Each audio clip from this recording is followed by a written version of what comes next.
Huh? Uh-huh. Huh? There's a party going down on Platinum Street. Police lights flashing, bad boys cruising, busting U-turns on one-way streets. A drug cartel is retiring. A leopard never change its spots. The feds keep an eye on him. A drug cartel is retiring. 100 mil he risks dying for. A drug cartel is retiring. A truckload of dope he would die for. A drug cartel is retiring. Pretty sexy ladies dancing in the streets. Champagne popping, cigars smoking, blunts rolling up in the VIP. A drug cartel is retiring. A leopard never change its spots. The feds keep an eye on him. A drug cartel is retiring. 100 mil he risks dying for. A drug cartel is retiring. A truckload of dope he would die for. A drug cartel is retiring. Mercedes, Maseratis, double parked in the streets. Women playing violins and sounds of pianos. Drummers making beats, it's a band in the streets. A drug cartel is retiring. A leopard never change its spots. The feds keep an eye on him. A drug cartel is retiring. 100 mil he risks dying for. A drug cartel is retiring. A truckload of dope he would die for. A drug cartel is retiring. Gangs cutting through gas stations, staying free from drive-bys. Women street vending, Modelas, Coronas.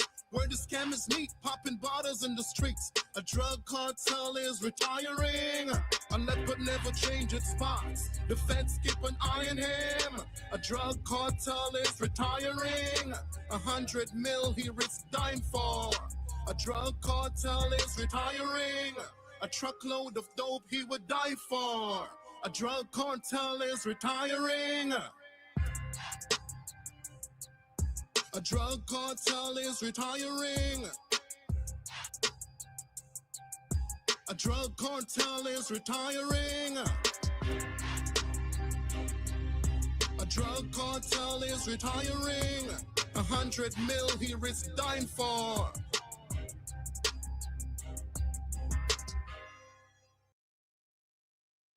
Yo, excuse me. Yo. Welcome to Disagreeable. This is Disagreeable. I'm disagreeable. We are disagreeable. We're gonna get right into it. You know how I freestyle these shows. So let's get it cracking. And I'll leave this muted and let it illustrate my point. All right, let's go. All right. I'll let this rock while I illustrate my point.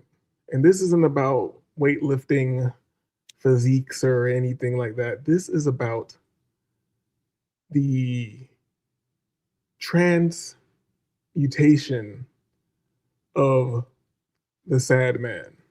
Sad men. You feel me? This this is what the sad man produces. Hear me out.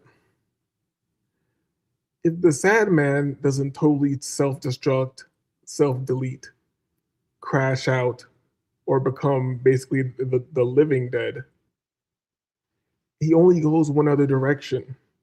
And that is to some supreme level of some shit, even if it's some bullshit.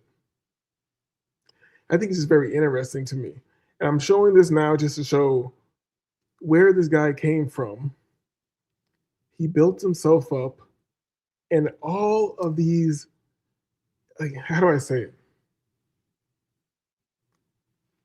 All the greatness in the world comes from sad men and mental illness.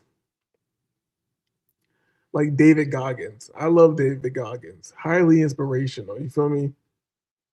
Real a little bit of David Goggins talking. You'll want to go harder in the gym. That's facts. But David Goggins is mentally ill. That's crazy.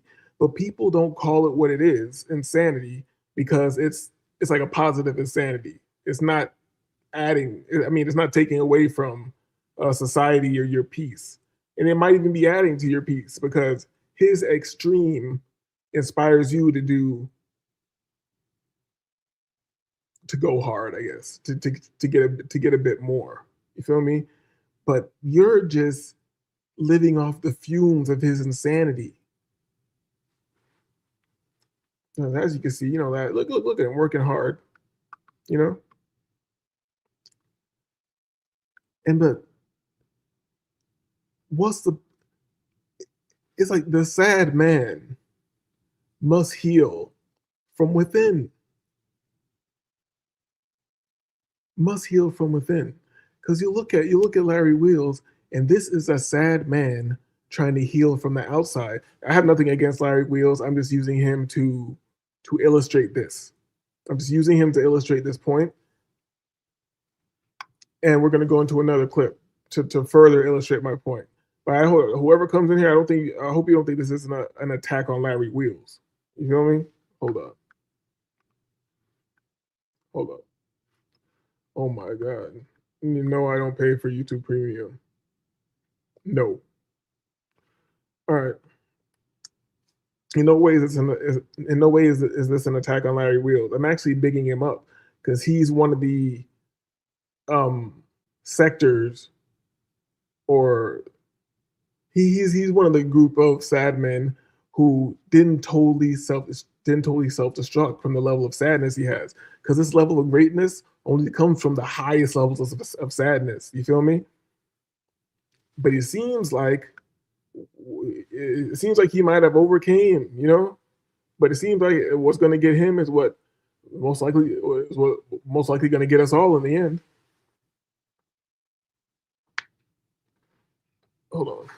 Well, I'm mad uncomfortable sitting right here. Like I told you before, I injured my knee, so I'm like sitting all funky and shit, uncomfortable on this chair. Like I was saying, this isn't anything against Larry Wheels. This is just an exhibition of extreme sadness in a man. Should we move to no? I'm gonna wait. I'm gonna wait to see if some. I'm gonna wait and see if some of the homies pull up so we can discuss this. I think this is a serious topic of how the sad man produces all greatness, all greatness, all extreme feats, things that's been done in the world, even probably the intellectual feats. I don't think I'm using David Goggins and Larry Wheels as an example, but I feel like those who are not genetically gifted in that way, even their greatness, their intellectual greatness, the scientific discoveries or whatever, that is also from the sad man. That is from the root of the sad man. You feel me? But hold on. So we see Larry Wheels doing his thing, right? But if the sad man does not heal from within, the sad man becomes, or he always was.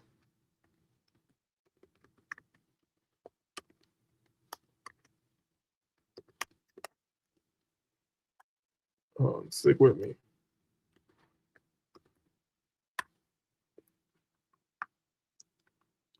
Ever since I've been not going live regularly, I think I've been buried up in the algorithm. Or maybe some, is it because I have slaves in my title? Could that be burying me in the algorithm? I noticed on one of my last shows talking about white culture that seemed to get some attraction and people watching it and whatnot. These people just take this YouTube thing way too seriously, Just because I'm making some good intellectual points doesn't mean that it's not still satire. All right, let's see. For me, I mean, between food, recovery, it's like under $5,000 a month spend monthly. How much do we spend monthly? For me, I mean, between food, recovery, it's like under $5,000 a month. For me, 50K. How much do I spend monthly? How much do we spend monthly? For me, I mean, between food, recovery, PEDs, supplements, it's like under $5,000 a month. Yeah. For me, 50K. Look at that sad man laugh, and then he just looks down at his phone. All that work just to end up like this. That's what happens. Like, if the sad man does not heal from within, this is just what you become. You become some type of outwardly projected greatness into the world, or you self-destruct. But we're not concentrating on the self-destructing the living dead right now. We're talking about those who took the sad man energy and projected that into greatness into the world. But even with all the greatness projected into the world, if you don't heal the sad man from within, this is what you become. What goes into that 50K though? Like, what's that look down when you break it? What's it look like when you break it down? Shopping, food, a lot of shopping, some more shopping, some treatments, and yeah, thank you. And the rest I keep in my savings account. How much do I spend monthly? How much do we spend monthly? For me, I mean, between food, recovery, PEDs. It's crazy to say the rest you keep in your savings account. Look at this. Hold on. Look at this bitch's face. Larry Wheels is giving this bitch $50,000 a month. Oh, the sad man. Like I said, I was gonna get into some Goggins clips and further expound upon this. Give me a second, man. I'm mad uncomfortable. It's messed up me, yo. That's.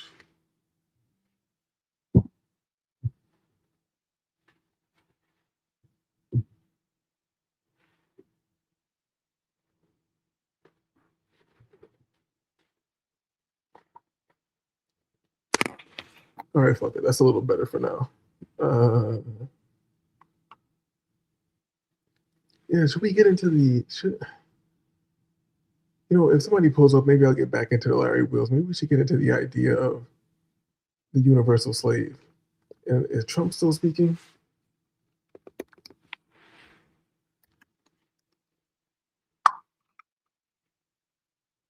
There's no way he's still running his mouth this long. Oh my God. Let's see what he's talking about. Time that was, but we got them all back. So thank you both very much. Great job.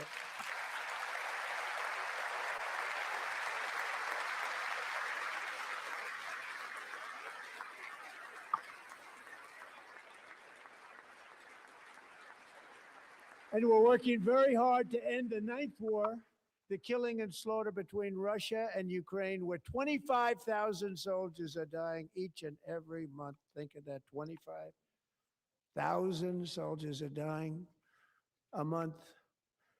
A war which would have never happened if I were president, would have never happened. As president, I will make peace wherever I can, but I will never hesitate to confront threats to America wherever we must. That's why in a breakthrough operation last June, the United States military obliterated Iran's nuclear weapons program with an attack on Iranian soil known as Operation Midnight Hammer. Midnight. So these operation names are ridiculous. Operation Midnight Hammer. Good.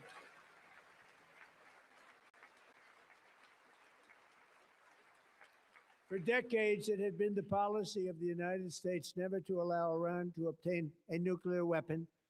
Many decades. Since they seized control of that proud nation 47 years ago, the regime and its murderous proxies have spread nothing but terrorism and death and hate. They've killed and maimed thousands of American service members and hundreds of thousands and even millions of people with what's called roadside bombs. They were the kings of the roadside bomb. And we took out Soleimani. I did that during my first term. Had a huge impact. He was the father of the roadside bomb.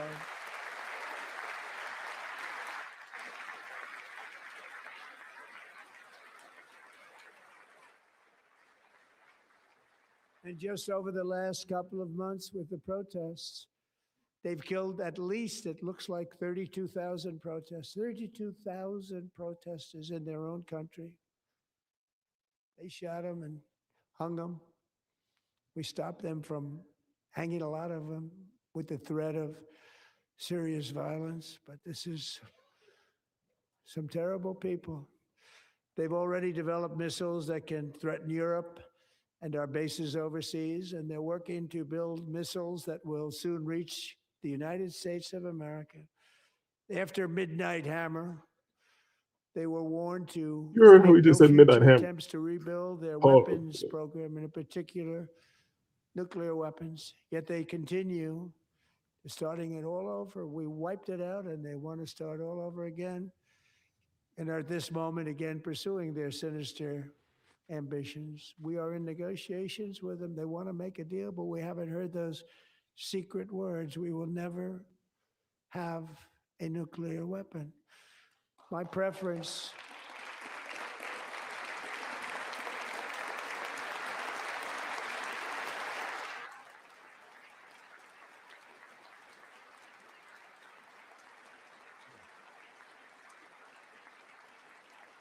preference is to solve this problem through diplomacy. But one thing is certain, I will never allow the world's #1 sponsor of terror, which they are by far, to have a nuclear weapon. Can't let that happen. Yo, how long has this guy been talking?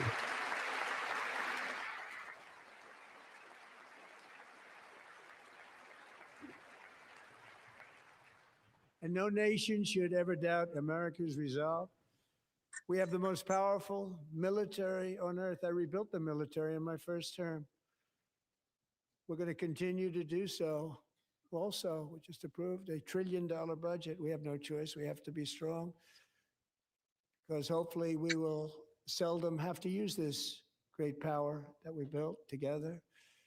It's really called Peace Through Strength, and it's been very, very effective.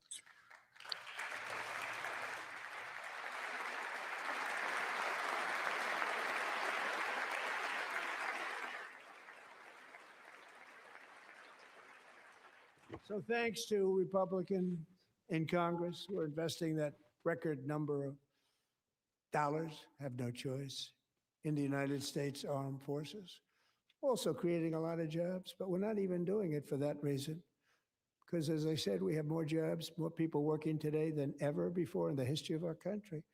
And NATO countries are friends and allies. They are. They're our friends and they're our allies, have just agreed at my very strong request to pay 5% of GDP for military defense rather than the 2%, which they weren't paying. We were paying for almost all of NATO. Now they're paying 5 as opposed to not paying 2.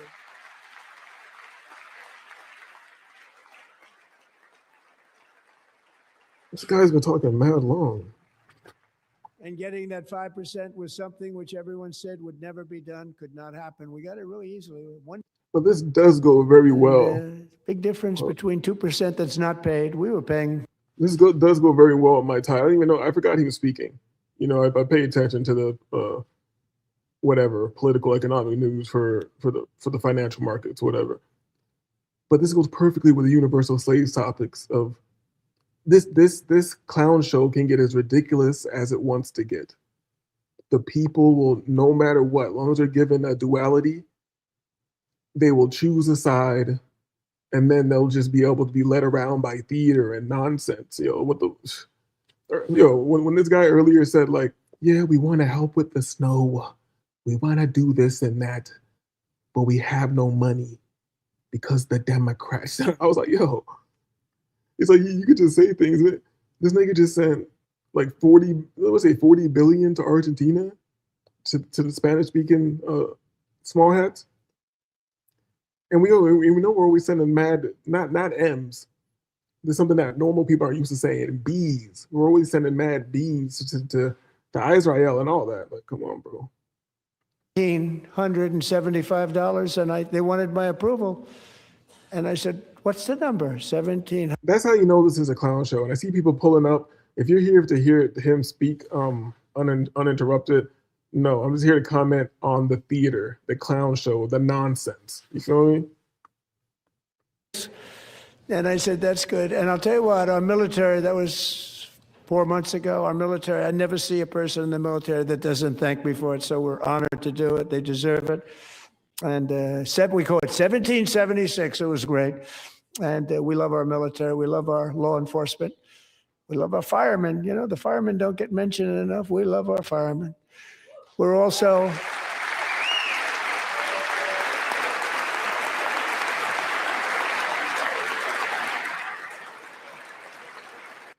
Why is everybody so hyped for firemen? Yes, they put out fires, but most of the time they're just doing push-ups and hollering at bitches.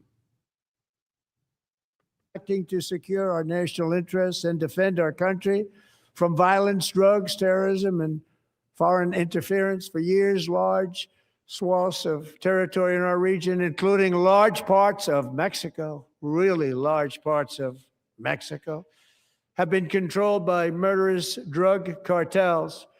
That's why I designated these cartels as foreign terrorist organizations, and I declared illicit fentanyl as a weapon of mass destruction. You ain't gonna do nothing. You can, okay, just logically, we all know this. The amount of drugs that come into the country, you can't get them in here unless you allow them in here. You can't get them in here unless they're allowed. And that's just coming from the top. They'll call you. It's crazy. That's why this Epstein stuff is so annoying. That's why this Epstein stuff is so annoying, because things that people, including myself, were talking about years and years and years and years ago. Now everybody's like, oh my God, you hear about this? Like, yeah, I heard about this nigga. You don't really give a shit. The only reason you give a shit is because the media is telling you to give a shit right now. In January,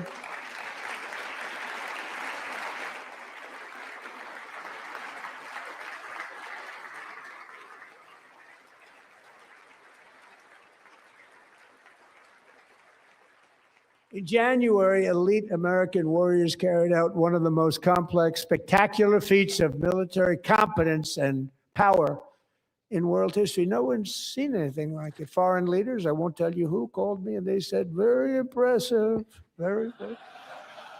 They couldn't believe, they all watched, they saw what happened. This is a different fighting force that we had years ago when we fought to tie. Oh, it's a great fighting force. I'm so proud of it. Look at Space Force. Space Force is my baby, because we did that. My baby, it's becoming so important. Yo, I'm gonna comment on this. This is interesting.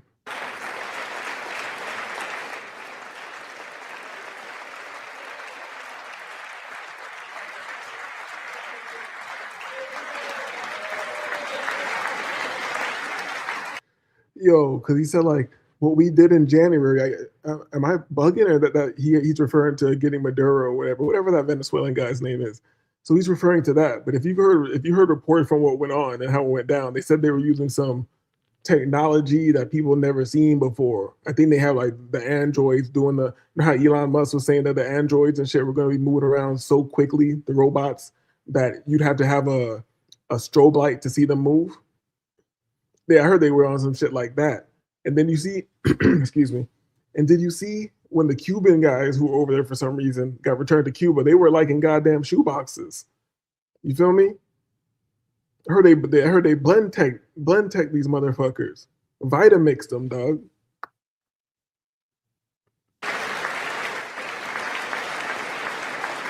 And America's armed forces overwhelmed all defenses and utterly defeated an enemy, good fighters, to end the reign of outlaw dictator Nicolas Maduro and bring him to face American justice.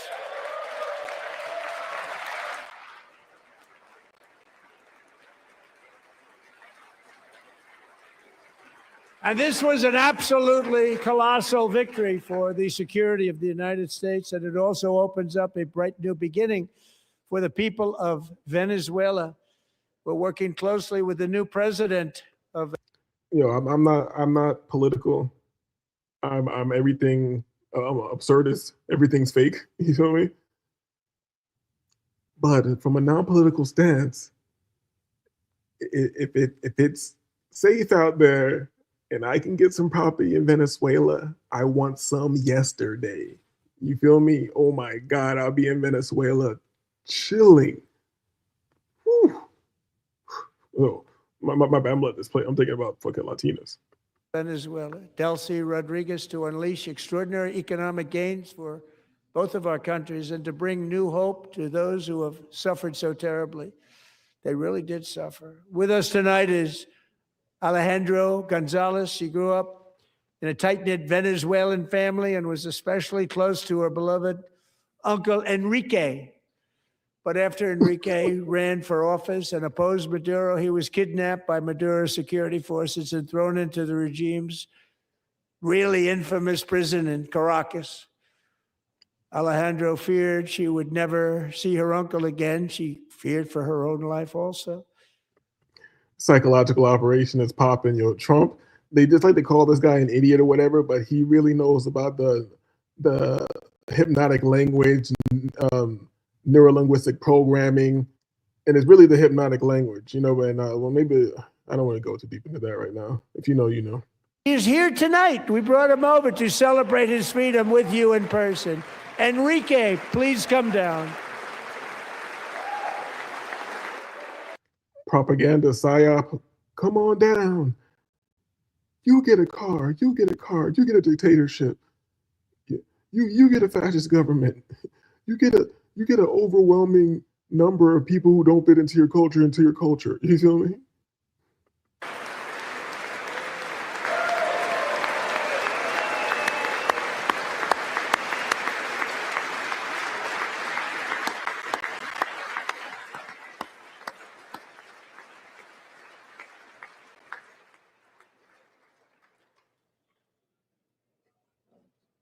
Thank you, Enrique. Have a good time. Nice to have you back, Enrique. Enrique. There were many heroes on that January raid to capture Maduro. Really great heroes. It was very dangerous. They knew we were coming. They were all set. But the deeds of one warrior that night will live forever in the eternal chronicles of military valor. Okay. Chief Warrant Officer 5, Eric Slover, planned the mission and was the flight lead in the cockpit of the first helicopter, a big, beautiful, powerful helicopter. It was a massive Chinook, carrying, as you can imagine, many, many American warfighters. Wearing the dog tags, his wife Amy had blessed with holy water before he left. She knew it was going to be a rough one. Eric steered the Chinook under the cover of night and descended swiftly upon Maduro's heavily protected military fortress. This was a major military installation, protected by thousands of soldiers and guarded by Russian and Chinese military technology. How did that work out? Not too good? Oh. While preparing to land. Hold up, talk that shit, bro. And I got to give him his props. Like him or not, he's really like freestyling this whole shit. He's not reading. Agonizing shots, shredding his leg into numerous pieces. And yet, despite the fact that the use of his legs was vital to successful helicopter flight, legs are the most important part of flying a helicopter.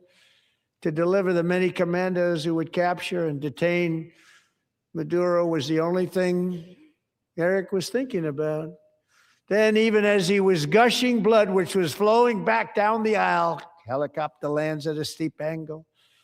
The machine gun stood right in front of him. They were right in front of him, two machine gunners who escaped the wrath of the previous planes. Eric maneuvered his helicopter with all of those lives and souls to face the enemy and let his gunners eliminate the threat. Turned the helicopter around so the gunners could take care of business, saving the lives of his fellow warriors from what could have been a catastrophic crash.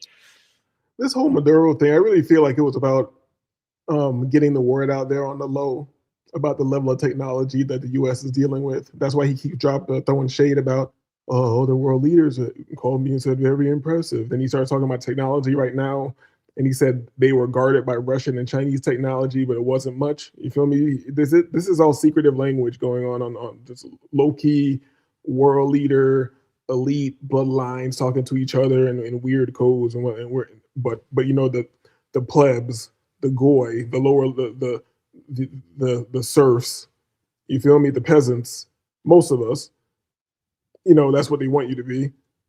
But we hear the surface level, we just hear the theater. People knew what was happening. Everybody in the back of the helicopter knew because they saw the blood pouring down the aisle. Chief Warrant Officer Slover is still recovering from his serious wounds, but I'm thrilled to say that he is here tonight with his wife, Amy, Eric, and Amy. Come on in.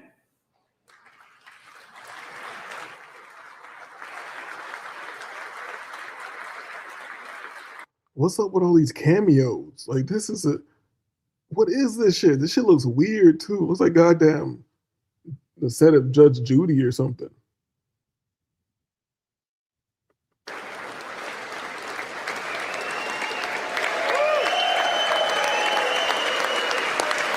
So yeah, that's our hero over there. Everybody put on a big show. Make sure you clap and act like you give a shit. Look at this fucking reptilian. Hold up. Look at this reptilian. Hold up. No way. Keep the camera. Don't you take the camera off this nigga. Hold up. Why can't I zoom in on this? Yo, look at this reptilian. Now put the camera back on that nigga.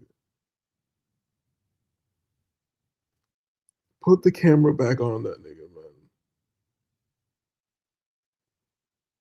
I know a goddamn reptilian when I see one. Hold up. Look at this nigga. I know white people are probably offended. White people are like, yo, that's just a white guy. That's like my uncle. I'm like, yo, nigga, that nigga look like a reptilian to me, dog. Well, wait, did his eyes just change? Hold up. See, I don't want to be paranoid, start going back and slowing this down, but I'm gonna watch this later. I saw something crazy on the eyes for 1 second. Hold up. I'm telling you I know a reptilian when I see one. Hold up.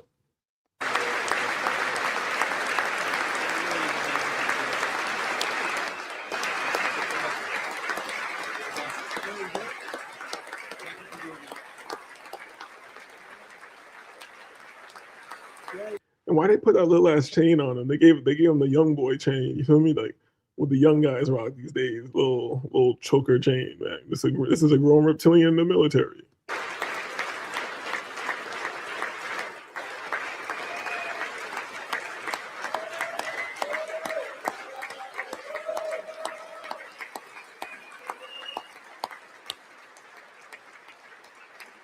All right, get him out of here. Oh my, but he might, he might not be in a reptilian. He might have just got shot the hell up and he got a walker and all types of shit. And underneath his oversized suit, he actually got a full body cast on under that shit. So maybe he's not reptilian.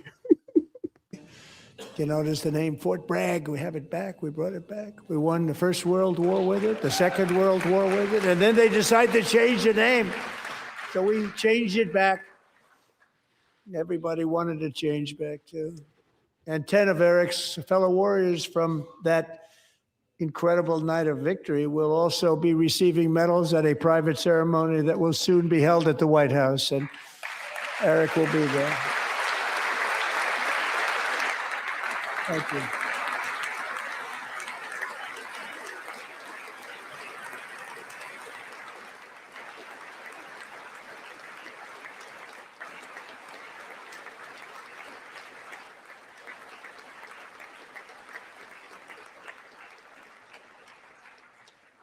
Thank you, Eric. That's a big one. Tonight we've celebrated many truly extraordinary American patriots, but there is one last living legend to honor before we go. He is one more heroic American aviator, Navy fighter pilot. Royce Williams served in World War II, Korea, Vietnam, flying more than 220 missions. In the skies over Korea in 1952, Royce was in the dogfight of a lifetime, legendary dogfight. Flying through blizzard conditions, his squadron was ambushed by 7 Soviet fighter planes. It was his first aerial combat of the war, and despite being massively outnumbered and outgunned, Royce led the takedown of 4 enemy jets and almost destroyed the others, vanquishing his adversaries while taking 263 bullets to his own plane and being seriously hurt. His story was secret for over 50 years. He didn't even want to tell his wife, but the legend grew and grew. But tonight, at 100 years old, this brave Navy captain is finally getting the recognition he deserves. He's been talking mad long. It's just like I guess it is what it is. I guess that is an accurate description. It's like an old white man just telling me stories, bro. All this theater. Like, I'm not, I understand that we live in a fake reality. I accept it. But can we get good propaganda? Can we get exciting things happening? Or be funnier?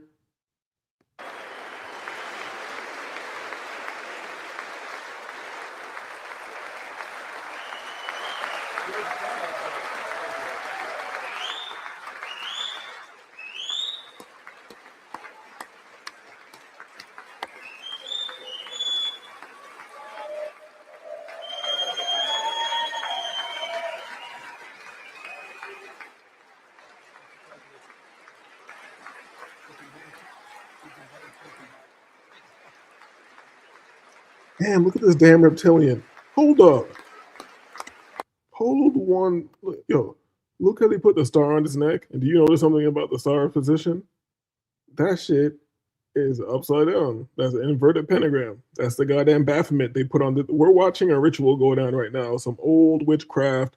This is white culture. We're not doing a white culture show right now, but this is in conjunction. This is in conjunction with white culture. Oh, goddamn, I was sitting. I told you my knees fucked up. I was sitting weird as hell. Now my foot's asleep. Thanks.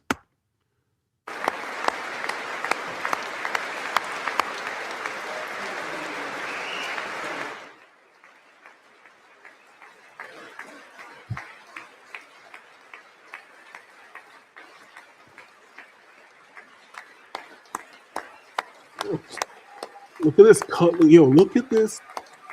Look at this coven of witches, dog. This is white culture. This is ritualistic nonsense, pageantry, and nonstop performance in your face. Nonstop obfuscation of truth. This is white culture. Clap it up for these fucking witches. This shit looks like Midsummer. You feel me? This shit's like goddamn Hereditary.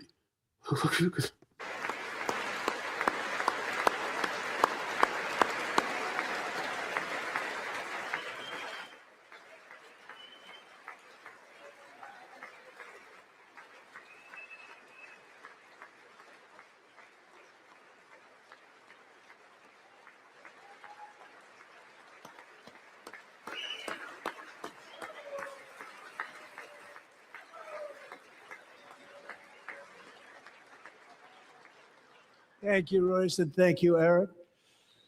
I've always wanted the Congressional Medal of Honor, but I was informed I'm not allowed to give it to myself, and I wouldn't know why I'd be taking it, but if they ever open up that law, I will be there with you someday. But that's our highest honor, Congressional Medal of Honor, and that's a big thing, and it's an honor to be in the same room with you. Thank you both very much, Eric. Thank you.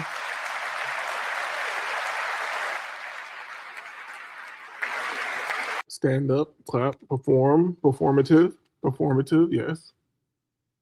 Witch coven, yes. Ritual, yes. Good sir. While they're clapping, I think that's when they're making their little sex ring deals with each other. Time in the life of a nation. Ooh, exciting. We got some new brilliant eye brighteners here. I'm super excited because these are Two of the gentlemen we met in the gallery this evening took their first breaths 1 century ago, 100 years before that, on July 4th, 1826, the author of the Declaration of Independence, brilliant, Thomas Jefferson, drew his last breath. Just a single long human lifespan separates the giants who declared and won our independence from the heroes who stand among us tonight. Everything our nation has done, everything we have achieved, has been the work of those few great lifetimes. In those brief chapters, Americans built this nation from 13 humble colonies into the pinnacle of human civilization and human freedom, the strongest, wealthiest, most powerful, most successful nation in all of history. Clap it up. Americans ventured out across the daunting and dangerous continent. We carved paths through an unforgiving I wonder if they have an applause sign out there. frontier and tamed the beautiful but very, very dangerous Wild West. From empty marshes and wide open plains, we raised up the world's greatest cities. Together, we mastered the world's mightiest industries and shattered history's monstrous tyrannies. And we liberated millions from the chains of fascism, communism, oppression, and terror. Americans lifted humanity into the skies on the wings of aluminum and steel. And then we launched mankind into the stars on rockets powered by sheer American will and unyielding American pride. We wired the globe with our ingenuity. We captivated the planet with American culture. And now we are pioneering the next great American breakthroughs that will change the entire world. All of this and so much more is the enduring legacy, unmatched glory of the hardworking patriots who built and defended this country and who still carry the hopes and freedoms on all of humanity's backs. For years, they were forgotten, betrayed, and cast aside. But that great betrayal is over, and they will never be forgotten again. Because when the world needs courage, daring, vision, and inspiration, it is still turning to America. And when God needs a nation to work his miracles, he knows exactly who to ask. Holler at us for the miracles. You know, in America, that's what we produce, miracles on deck. Who are you going to call? No dream too bold for us to chase, no horizon too distant for us to claim.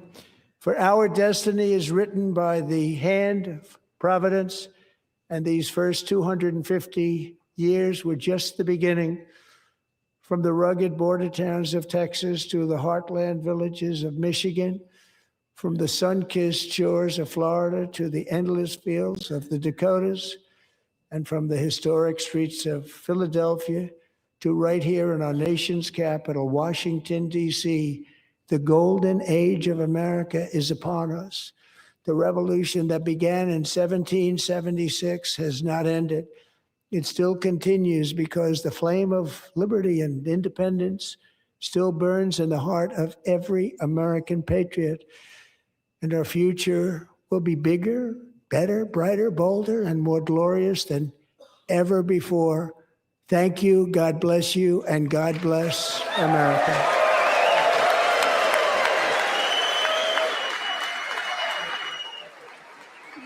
I guess he's finally wrapping it up.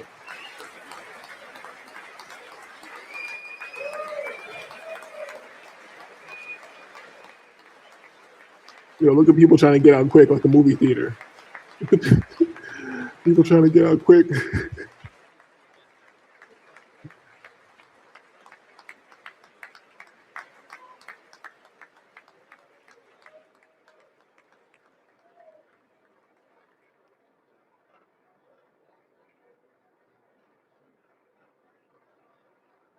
All right, so I guess he did his thing, you know. Even like it or not, that's your president. That's our president. You know, we are America. Are you going to denounce your? Are you going to denounce America? I'm not. You feel me? I do think all these borders and things are kind of silly, but they're necessary because people are such universal slaves that they're in their little tribal area and they go by their little customs and they follow whatever elite satanic person in their country that they follow, and then they'll kill you for talking about the place. They'll kill you for talking about the geographical area. Feel me? Same thing with sports teams and people are, I'm from New York, yeah. You'd be like, man, you know that whatever. You're cool. I don't give a shit about New York. That place is shit. What do you mean you don't like New York?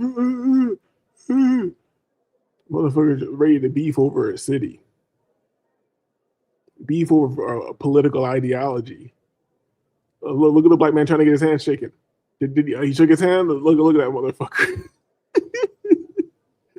He was happy as shit. I'm not against it. I'm not saying, and he patted him on the back. He might be running shit. The black guy actually might be running this shit, You know about the black nobility and all that, right? They might be the shadow government.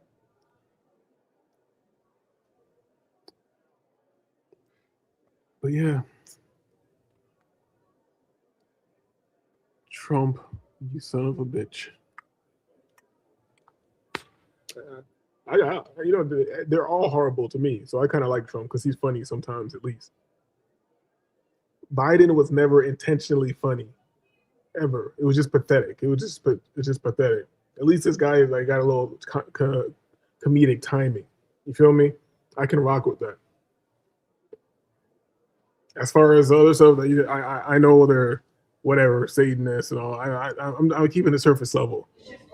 We're not going to go do shit about it. So you're looking at video now of President Donald Trump as he makes his exit from the U.S. House chamber. Bitch, I know I'm looking at a video of Donald Trump, you big reptilian, big forehead ass. Look at you. You're either a reptilian or a man, one of the two. I know how you do it on here. You switch it up on us, invert it. There we go. Look at the real rulers. I want to take it back, but I saw that little cap on your head, bro. We know you running it. And who's this little half black, half ginger looking guy right here? A little dude right here. You see him back here? Can you guys see my mouse? There's a little guy right there. They got a lineup like a black person, but he looks like a white hobbit, kind of. Is that a black person? Yo, look at all these weird people. There's like a movie set, dog. Oh shit, I didn't see him. Yo, what's good? You can hear me? Yep. Oh shit, I got like a delay going on. Hold on, I'll be right back. I can hear you. I got like a delay though.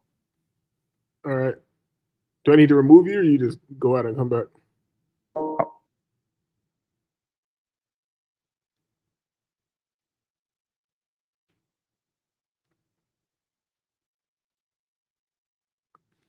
Yeah, that was wavy, but you might be having technical difficulties.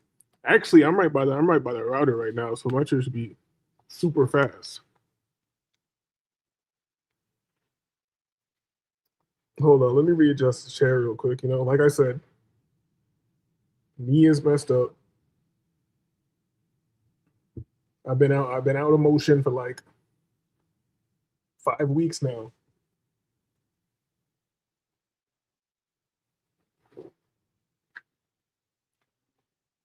Yeah, we get it back together. We heal up. We do our Wolverine thing.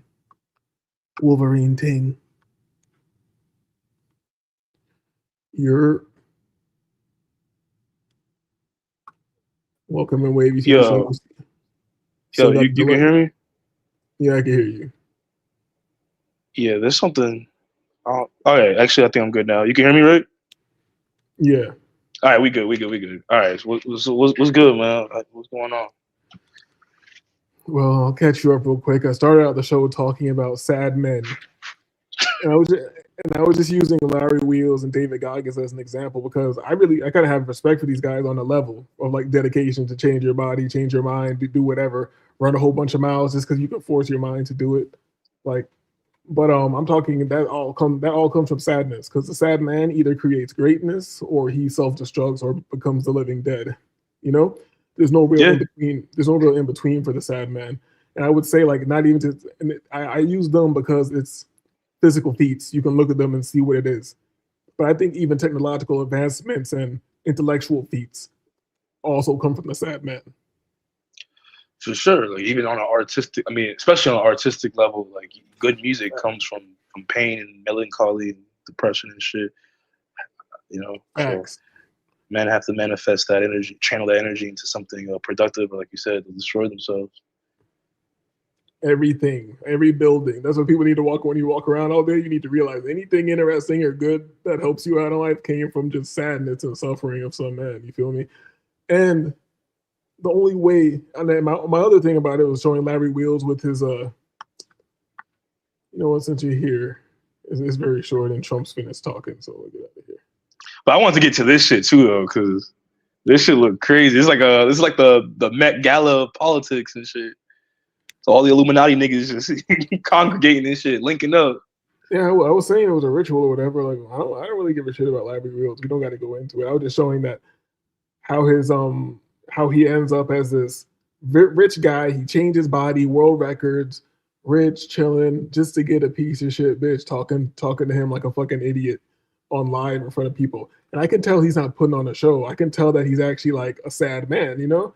And I'm like, if you don't heal the sad man from within, there's nothing you can do. You know, no matter what you do, self-destruct or becoming the greatness is the same thing if you don't heal the sad man within, because then you're just gonna be a bitch ass nigga, you know? So yeah, I mean, this is why like life as a man, I'm not gonna be on some pity shit, but life as a man, it can only go one or two ways, like you said. And I think now men are just losing they're losing, I guess, morale to become great. So a lot of them are just crashing out, doing all sorts of wild shit, fuck shit. It's fucked up. Especially as a black man, you nigga, you on your own, bro. You kicking the can down the road unless you make something of yourself.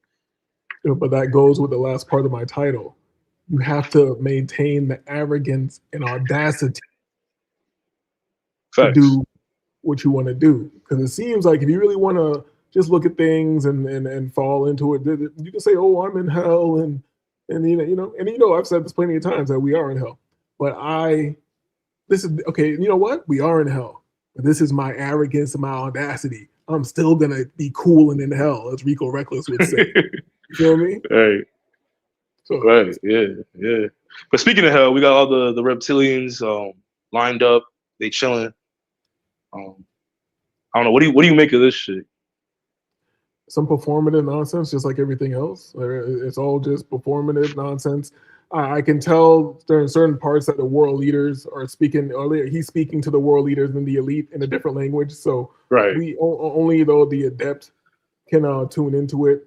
I saw him kind of punking people like a little bit, talking about how he got Maduro, and people are just saying, oh, he's talking about Maduro. And in reality, he's really talking about the technology they used when they went and got him. If you ever heard, have you seen any of the weird shit about the low key reports about how shit was popping up and moving around so quick that the people who were witnesses there, wherever the few people who survived, said that shit was some futuristic shit. You know how Elon Musk said before that the robots were going to be so fast that you need a strobe light to see them? I had no idea any of that was said or was going on, but I believe it. They man, listen, bro, this game goes so deep, bro. Like they have shit that like this is why this whole gun control agenda conspiracy that like a lot of like right wing nut jobs are like talking about, like, oh, they're trying to take our guns away. Like, bro, like they got shit that'll make your brain explode in your head. Like they don't need your bullets ain't gonna do shit for them. That's why it hasn't happened yet. And all this AI shit, like, come on, like they have fucking shadow invisibility cloaks and shit. They've been DARPA and them been doing this shit. They're just letting us know now because ain't shit niggas can do about it as far as we understand or we've been programmed to believe anyway. And that's why I feel like drones are nonsense, because not drones. I mix that up. That's why I think war is performative and nonsense, because you see these drone shows and shit they do at light. If they really wanted to, they could Chinese niggas could make a drone for every one of us over here. They could, if they could make a fucking something stupid, a Labubu doll for everybody. They can definitely make a goddamn drone for everybody, each one of our asses, dog. So. And I'm saying that we could do it to somebody else too. That's why all this little war shit's performative. Even though, go ahead. Talk. I mean, I was gonna say real quick, like, I want to know, like, where are the niggas lining up? Like, you know how like you watch like the old Civil War, Revolutionary War, like reenactments where like niggas is lined up, they shoot each other one at a time. Like, where are they doing that shit now? Like, where are like the Russians and the Chinese meeting up with the other niggas? Like, where are we shooting this shit at? Because to me, it doesn't even make sense. Like, you're telling me like we're just meeting up with niggas and we're just shooting bullets at them and dropping bombs. Like, that don't even make sense to me. War is definitely theatrical. I think they're all, we know what it is. Like you already explained it. Trump just said supposedly that 25,000 people are supposed to be dying a month in Ukraine or Russia or whatever. Like, I don't know why I don't believe that. I guess I should believe it, that they're just killing But he's telling you what it is. Like, yeah, we just gonna just blow these niggas up over here, blow these niggas up over here. Like, this is a schedule. It's right on schedule. It's like a menu. Like, this, not a menu. It's like, yeah, you know what I'm saying. Like, this shit's planned, bro. That's why I don't even like everyone's. Oh, Iran's going to war. The only war I do believe is happening is these Middle Eastern countries that we've been at war with because they're not connected to the global Zionist banking system. So like they have to get rid of them. Because that's like that, like I don't know, maybe I feel like that's the only wars that really make sense. And they're not even really wars; they're just blowing niggas up that are in the way of this like global infrastructure grid through the banking and shit like that. And they got Israel over there, so they need they need to eliminate all the possibility of threats. But that could be theoretical too. That could be non-existent and just propaganda too. But if these countries are so opposed to the existence of this country, of one country that's right next to them, that's like kind of just came in and just plant their flag and became a country, I could see that I could see that being a real narrative, but who knows, right? That could be fake too. Like, I don't believe nothing anymore. I just wish that I could choose a side, but everybody hates the Black American. You feel me? So I gotta stay American. Like, I can't choose another side or try to help you out. I can't do anything. I remember one time, like this was a while ago. I think maybe we spoke about this already, where I was watching some Middle East shit showing the Palestinians or whatever. They're probably gonna shut me down for saying that place that's not supposed to exist, but yeah. But I was watching the Palestinians and shit and seeing the kids out there and in this goddamn dust bowl, this drywall, everything knocked down. I'm like, man, I started feeling kind of bad for them. And then how come like not too long after that, I saw a clip of some Black missionaries that went over there, some Christians that went over there to go help them in Palestine, and these dirty, dusty, bombed out, Jew fucked motherfuckers, they're calling niggas with a hard R. Like, I'm like, what the hell is this?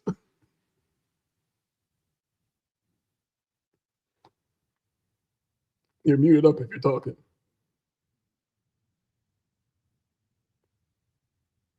Yeah, maybe whatever you had to do something. Got me talking to thin air. I grew up in a house of service. My mother was a nurse and my father was a career law enforcement officer. I think you came from a coven of witches and your mother was a high priestess and you're a goddamn. My bad, bro. I fucking had to do some shit. So like, what we on right now? Like, is this it? All right, I have a question for you actually. All right, so at what phase are we? Is this in phases, or is this or is this like a nonstop how do you call it? Like a nonstop propaganda? Like this? Like when does this end? Like, what part of the game, if there is a game, are we in? Like what comes after this? You think they're gonna drop like the fake alien shit, or they're gonna have where are we at now? Do anything else before the fake alien shit, because that's like their last shot. You feel me? So if they pull that one and when they and niggas are like, man, some bullshit. Right? Yeah. I don't care about that shit. You know what I mean? They're like, damn, they don't even care about the aliens. So they're shit. I mean, niggas would just meme and joke about that shit like any other thing. But I do think that there's like a couple more cards at play. Like, I think the Trump assassination, just joking, NATO, in case you're listening. I think there's that one. And I think there might be like another like 9/11-ish cyber type. I don't know. Like, they're gonna play with like the EMP wave type shit. I'm wondering for what though? The people are already retarded. You feel me? Like, you can do whatever you want to do. You don't have to do distractions or anything. Nobody's gonna do shit. The people are totally nullified and domesticated. That's true. But I feel like I feel like there's a part of this game that is kind of like randomized and up to chance. Or they have to play this karmatic game where if they're gonna do all this fucked up evil shit, they need to kind of put it out there first. And they've been doing that, but they can't just have it done like just straight like right is might, so to speak. You know what I mean? Like they kind of have to put it in a way where it's like revelation of the method, but that I know I heard that for a long time. I can't really argue with it. It just seems fucking stupid. Like all these things are like all these laws that is stupid as most of the laws in this country to me. You feel me? Yeah.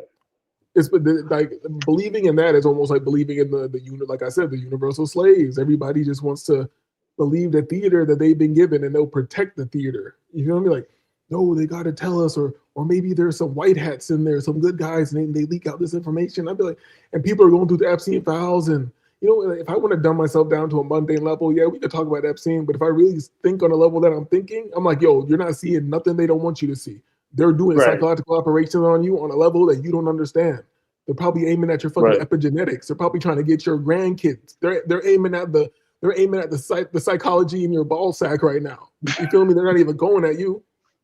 They shooting like infrared beams to all that like metal and microplastics and shit. No, I get what you're saying, and that's why I asked, because I'm like, yo, like when is this shit like just end this shit? Or I mean, I don't know, not to sound like defeatist or like fatalistic, but like it's just like, yo, like I'm just tired of this shit. You know, maybe I am a little bit of those two, you know, things I just said, but like I'm just like, yo, like is this like when are they gonna end of it? Like just press the button already, like blow this shit up, start all over, so we can, like. Cause like this shit sucks, bro. Like I'm not gonna be real with you, bro. I don't necessarily want them to blow it up, but I just want you to stop pump faking. Like if you're gonna like get it cracking. But other than that, I'm not gonna wish for you to press the button, because then why that'd be like a bitch made of me too. Because I really wanted to press the button, I could press it on myself. You know what I'm saying? True. But then again, like I wouldn't want to press it on myself, like because like that's like me, like oh I give up, and like I'm not that type of person to give up, and like I'm kind of afraid of what's on the other side. So low key, I was raised Christian and Muslim and shit. But like but like that's what I'm saying. Like blow this shit up that way, like you know what I mean? You trying to defer responsibility though by trying to get the small hat to do your dirty work. Fuck it, bro. They've been doing this dirty work shit, and they just doing this dirty work of whatever is at the top above them. Like that's why like all this shit is so like it's so corny and fake, and like but niggas take it seriously. And I know, I get it. Like niggas, you know, like you say, mundane reality. Like people, this is for the people who believe in this shit. But it's like fuck, I'm like, yo, fuck them. Just get to the like cut to the chase. I guess I'm just trying to like say like, yo, they need to like fast forward this movie. I want to see how it ends. I'm not gonna lie, but like stop, like you said, stop pump faking it, because like this shit is like exhausting, bro. It's like a long ass movie that's just getting boring. Like it was good, and now it's just boring, and like they won't speed this shit up to get to like the more I'm looking at it, is like you just have to play your video game the way you want to play it. So it's kind of like this. It's an endless video game that's constantly rendering. And these things around you, you need to concentrate on yourself and do what you want to do. And these things around you are just things in the video game. They're obstacles or things to think your way around if necessary, or things that you need to ignore. Or these are just things that are constantly evolving in this endless video game. Like if you really designed the video game, it'd end up something like this, like on a crazy level, because people's favorite game is GTA. Because it's just a world that seems to be rendering endlessly. You're walking around, and now they made it online where you're interacting with people. Where would it end up? If they keep pushing it, where's it going to end up? It's going to end up right here. I mean, I get that. I don't know. I mean, I don't know. But this shit is just so whack and corny and boring. It's like the Epstein file shit. Like I was like, even with the whole Diddy shit, like I was kind of waiting. Like, oh shit, we're gonna see Cass. We're gonna have videos like Cassie and J Lo like they're freaking off. Are they gonna leak this shit? Nothing happened. I mean, I didn't want to see the gay, you know, the sus shit, obviously, but like I was waiting for some cool shit like that, the Cassie J Lo collab. That didn't happen. The Epstein shit. Okay, I want to see them like. I want to see the ball rich, like the child eating. I mean, okay, maybe not the child eating. I guess it's fucked up to say, but I want to see like the real fucked up shit, like on video, on camera. That didn't happen, at least not yet. So it's like, bro, like what the hell? Like fucking something. You know, I don't know if you've ever seen this meme, but like the nothing ever happens meme. I don't know if you're like chronically online like I am, but basically it's a meme where it's like nothing ever happens, or something does happen, but still nothing ever happens. Like whatever happens in the news, like your regular life continues to be exactly what it is. Like nothing really truly eventful happens all the time, despite the eventful shit that happens. If you've ever lost somebody very, very close to you, that's when you know nothing stops. You feel me? Your world feels fucked up, but the sun comes up, people keep moving around. Nothing, you realize nobody gives a shit. You feel me? It's just, so what makes you think that a news report is going to slow shit down? Shit about nothing. I don't know, man. I don't know. But this is like shit that I think about, and like I'm like, yo, like I know I'm not like the smartest person in the world. Like I know other people think about this shit, but like no one ever talks about it. So it just makes it even more like kind of frustrating, because it's like, yo, like if more people openly talked about this shit, maybe it would create some kind of I don't know, glitch in the system, but either everyone's like afraid or they don't. I don't know. You get what I'm trying to say? Like I feel like people. I think a collective, kind of like how the elite, quote unquote elite, collectively manifest things because they're all like they all have like a plan, I guess, to a certain level. Maybe there's some infighting at some point, but like I want people to feel this way. But I know it'll probably never happen, obviously. But I don't know, bro. Really It's want to be just, real about it. They might. We don't know. Like I don't know what's going on. Motherfuckers might have supernatural assistance. You feel me? well, Epstein was talking about ball and shit and like all this other exactly. demonic shit. And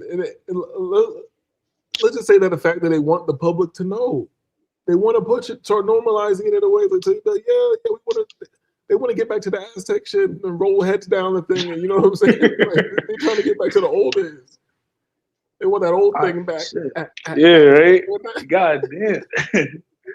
I mean, I'm not gonna lie. Like a part of me, and maybe I'm a bit of a sadist, so like I think this way. Like I want to see some shit like document, not like in real life, like, but like I want to, even if it's AI, right? Like even if it's like possible it's AI, right? Because they're creating this match, like they're making you just question everything or whatever it is that you see. But like I want to see something like that's what I'm saying before. Like I want to see like something drop like that's like that will just like shut shit down. You know what I mean? Like even like the quote unquote normies can't deny it because all this conspiracy talk is all that stuff is dropped already. What do you mean? I guess I'm a little too optimistic. We know about Bohemian Grove. We know about Pizzagate. We know about Kathy O'Brien, MK Ultra.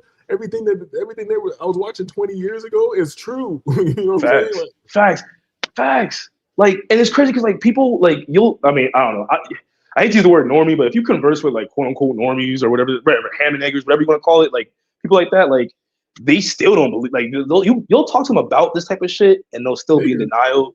Who you call the nigger? That's crazy, Doug. Who?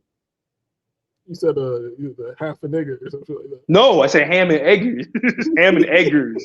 Ham and eggers, bro. Come on, nigga, what? I don't like. Come on, bro. Black. Nah, but like ham and eggers, that's like another term for like normies, average people, like sheeple. Like I don't know. I find those types of terms funny because they're always like just some goofy word, but it's like accurate, right? Like that's what I haven't heard. Is that something that like white boys say to each other, like ham and eggers? I believe so. Yeah, or like I think it's like an older term. I mean, I guess it's maybe like an old boomer term or something like that. I don't know, but I heard it I forgot who I heard it from. I don't know. I remember I heard it from somewhere on YouTube. But yeah, no, but it's just funny because it's just like stupid. But like yeah, like these people are still in denial of it, and I just think that like how do you like? Nothing is going to change. You have to change. Because the same time when World War was going on and then the Depression in the United States and they act like everything was bad. No, at those same times there were people up in villas chilling, having drinks with baddies at the same time. You know what I'm saying? And I'm not talking about just about the elite. There were people who were able to design their life so they were in that position. And you're like, oh, but they were lucky because no, most people, if we observe the masses, most people are going to do the same dumbass things. Repeat the same dumbass cycles, keep being obsessed with the performative politics and all this shit, and they're not gonna do shit. That's all taking your attention away from yourself. And those who are creating their own reality are gonna get their own reality. Excuse me. Making up words, nigga. What kind of fire? I mean, reality, nigga. No, they're gonna be those who like create their own reality. And live in it and stay in it. And it seems like that's what you're supposed to be doing here, but there's a reason why they want you distracted and keep pump faking and all this shit. And even down to the shit that we're interested in, like the darker, more conspiracy type shit. I think they know that there's people like us, and we need some shit like that to be interested in. Because other shit would never get any. Think about it. If there was nothing on that level weird and everything was really mundane and laws were just moving around and shit, you wouldn't give a shit. You'd be concentrating on yourself, do what you want to do, because it would be that cool to you if you still who you are. But this simulation, this AI, this Samsara knows just what to give everybody. It's like, oh, look, those guys, how do we get their attention? But we got to do some. That's why I feel like the Charlie Kirk thing, like he's kind of like I call him like the white Tupac, because like they created this. Yeah, and it's just like, bro, like really, like this is what they get. I mean, that happened last year, but it's like. That's it. Like that's as far as you can go, and they're getting shot on camera, supposedly or not supposedly. Like that's a pretty weak rabbit hole that they created just for niggas that are on this conspiracy tip to follow, while there's like other shit going on they don't want niggas to really know about. You know what I'm saying? That's why like, the Epstein shit is so corny to me because like nothing's happening. They're talking about shit, but like nothing real crazy. Like they already know about this shit. Give me the real shit. You know what I mean? My generation forward is the real desensitized generation. I remember no internet when I was a little ass kid. And I remember when we got a computer, we had internet, and I'm online, probably talking to fucking guys or whatever. Think I'm talking to bitches. Like thinking back and chilling with my white homie, and we'd be online, and we'd be like on 17 magazine chat rooms. You feel me? Shit, talking to feds and perverts. You feel me, bro? You feel me? I'm thinking back on it. I'm like, damn. And then bitches would be sending us pictures. I'm like, yo, there were probably some guys sending us like kid. Right? Yeah. I'm like, this shit's fucking insane. Like thinking, but I'm like, yo, I remember no cell phone. I remember house phone. I remember going out. I'm the last generation to remember going outside and then just having to come back. Yeah. I mean, like this like. So I'm the first fully desensitized generation because we had fucking steakandcheese.com and what's some other weird gore sites. Rotten. Yeah, things like that. Faces of Death, whatever. Even though I know that was on VHS, but that's when we first got the little bit of internet and everybody's getting super desensitized. And you think you're gonna shoot actually, let me just straight. I know that we're saying this for the mundane, that they shot this guy on TV, Charlie Kirk. I think it's all nonsense. I don't think nothing happened. I think it's total theater and we're all retarded. And they know how to play psychological operations on us. They know how to put a guy here who looks like he's shooting them, and they keep showing this guy, and they know how to put a guy there, so we're all thinking about 100 things. When all they did was do some AI shit and push this nigga in a hole. And after they put him in the hole, they filled the tunnel up the next day. But I'm not making this up. They did fill a tunnel up right under him the next day. You know what I'm saying? So, I don't even doubt that shit. When this AI shit, we could this whole I don't know what the fuck this what is it, the summit, what the fuck is this? State of the Union? Is that what it's called? This shit can all be AI. I've seen some pretty good realistic AI that like is very hard to discern. So like obviously you can't trust nothing that's on the screen. I mean it's always been that way, but like now they don't even need like crisis actors and like state bro, like we don't even know if Trump is real. Like unless you're like up close and like I live in Jersey, so like he has like a bunch of property and shit and all that shit. Like okay, so he's like real to an extent, or the I guess the manifestation of the egregor is real, but like we don't know if this nigga is really real unless you actually met him and shook his hand and shit like that. You know what I mean? Like you know what I'm saying? It's just getting to a point where like show me some crazy shit or just shut the fuck up. That's pretty much wrong. Like what you said on that one live stream, you said sell pussy or shut the fuck up, bitch. Like I'm on that type of shit with like this shit. You know what I mean? Here's the thing: is like it doesn't matter what they showed you, dog. It's been crazy. Put it this way: it doesn't matter if it's AI and everything's fake because I've been looking at digitization of people online when it doesn't make sense. You remember when Obama switched everything over to digital TVs and shit like that? Like we've been looking at weird shit on TV, thinking you're seeing people do. And I know the word reptilian is abrasive to people, but I like it. It's cooler. Call it a shapeshifter, call it a demon, whatever you want. We've been seeing weird shit with our eyes for a long time. So what are you gonna do? Make it faker to me? You understand? Yeah. We're already in They Live. What are you gonna do? Now you're not gonna. Okay, so you're not gonna have people go there anymore. Now you're just gonna have the demon talk directly to me through the AI. Okay, whatever. I'm still talking to the same nigga. Like, right. Yeah. Now you on point with that one for sure. It doesn't really matter at the end of the day because like the meme said, maybe that's some form of meme magic. But like the whole nothing ever happened. Like unless something really happens in your personal life, even at that, in the grand scheme of things, it's just a what do they call it? Just a drop in the ocean or whatever. So, yeah. But I'll be right back. I'm not afraid of AI. If it's got its own consciousness or whatever, I feel like it's just gonna want to be down with black people. You know what? You know how like it's crazy how we're like the most hated, the Black Americans specifically, but we're in a global caste system where people care about color. So isn't it crazy how the people you say have the least resources and you say they have the lowest IQ and all that shit, how they're influencing the whole globe? But then you would say to yourself, no, it's a small hat in the media making them do that. But I don't want to get too deep into this conversation because it'll get people mad. All I'm saying is very interesting. It's very interesting that the small population of people who you claim have no power and even not even any mental power, they still have garnered this level of influence. You feel me? Globally. You feel me? There's a Japanese nigga right now with dreadlocks, doing dance hall music with a room full of Japanese baddies winding it up right now, and dance hall queening it up right now. But some would say that that's like actually you actually just said it, like the whole that's the small hat promoting it though. But like why would he choose these people if like the almighty whitey is like the real I don't know, intellectual being? But then if that's the case, then why can't you defeat this small hat then, right? Like none of it makes sense. Like all that racial theory, so that's just like nonsense. We already know what it is, but like they believe it, and these are the same people that they promote that shit. Go ahead. I say I just go by natural law, what I can excuse me, observe for the most part. You feel me? And when it wasn't cool to be black, it was already kind of cool to be black. You feel me? It was already kind of like okay. Let me ask the random white guy who might watch this at one point later. And I love you, my brother, my pale brother. I love you. But let me ask you this: if the small hat is making this influence or whatever, how come before there was mass media and all that, white bitches would be sneaking across to go hang out with Negro jazz musicians and smoke reefer and shit like that? Why the fuck, like, what's making, and I put the bitches in there just to make you mad, but it's also motherfucking niggas, like white niggas want to go over, play the blues with niggas and shit and hang out, like, you feel me? Like, if you really are the lowest part of society, they saw Reefer Madness and say, yo, that shit look lit. Go ahead, they're like, yo, that's what the Negroes are doing. like, what's an old black name? Joe Facia or something? What's an old ass black name? Like Joe Cletus, Rutherford. Oh yeah, like I mean, I don't know. That sounds like biblical. I guess biblical Ephraim, biblical names and shit. Ephraim,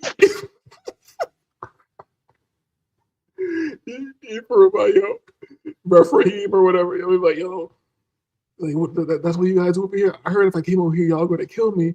But then I came over here and all y'all did was teach me how to dance and let me hit the blunt a couple times or whatever. It was kind of crazy. Damn, they're still playing that shit? These niggas just hanging out in there, lounging, loitering.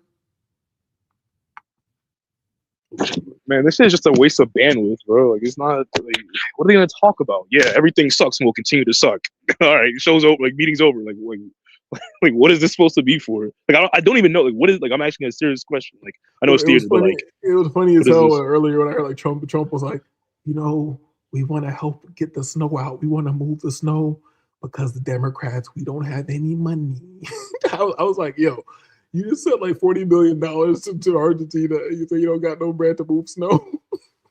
Right, like it's not even real. The money's not even real. Just fucking some nigga wire nigga some money. What's he gonna do with it? Buy some grabber or something? Nah, like this is why, like, because like the whole economy is that, like, everything that they're discussing is purely theoretical, or just like an egregore of some sort. Like, oh yeah, the economy sucks. Like, the economy only exists in your mind. Like, it's all just paper money. Well, it's not even paper money anymore. It's fucking digital. So it's even less real than what it already was. And then like this fictional I don't know, two-party system. Like that's completely theoretical too. Like, these people go to the lodge after this and, I don't know, drink baby blood together anyway. So it's just like why? Okay, I guess what I'm saying is, why waste all this time to do this shit? That's why I feel like this shit's AI. Not that it really matters, but it's like, why waste all this time, like, if this shit is real, setting up all this shit? Like, I don't know. You know what I mean? Like, it's stupid to me. Just talk about theoretical things that don't really exist and are not real. And I get it, it's for the ham and eggers and the normies, but it's like, it just seems like a waste of time. You know what I mean? You just have to concentrate on what you know is real, and that might be very few things. But those few things that you know are real are translated through the lie. So whatever medium they're using to translate this real thing through the lie, because the lie cannot exist without the truth. So whatever they're using to translate this shit, you have to just see what it means for you in reality and twerk it. You feel me? So back in the days, if they're saying like goddamn cowrie shells and shit like that are money, that is just energy for that these weirdos have decided that we have to exchange. That's their energy and have to do this. So that's just me using my energy to get that energy to do what the fuck I want to do to manifest reality. You feel me?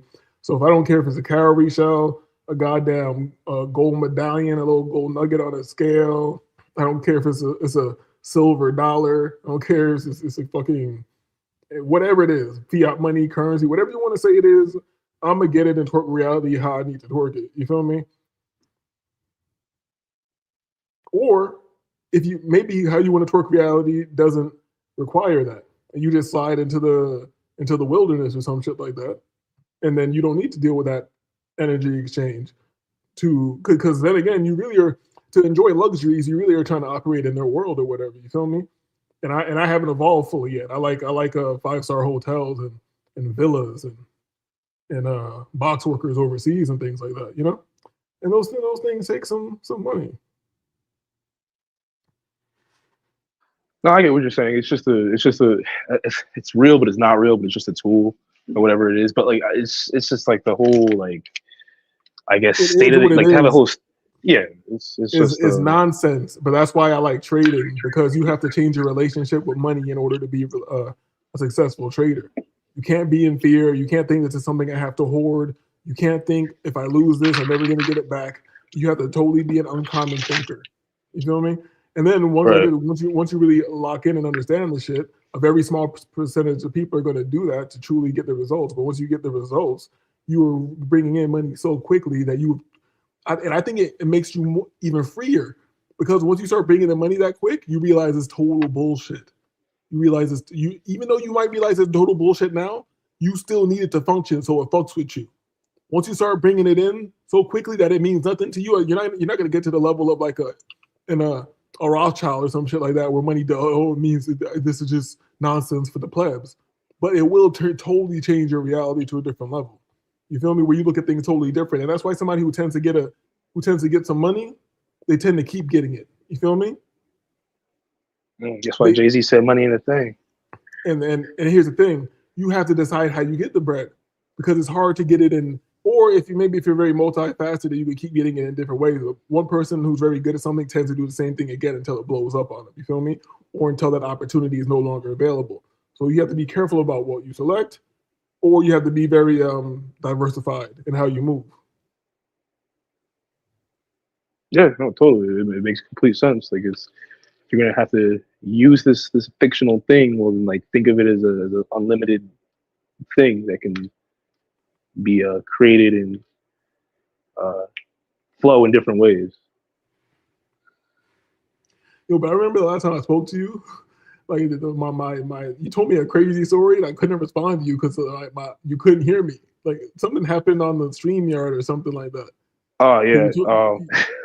You told me this long story, and I listened to the whole thing, and you got to the end. And you're like, all right, like I can respond. And I was like, I tried to say it, and you're like, oh, are you there? Are you there? I'm like, what the fuck? Bro, I tried to look for your email. I don't even remember what your email was, but like you have my email, so like we could like whatever. But yeah, but no, I don't have your email. You told me that I don't have the password for that or whatever, and then you asked me for mine.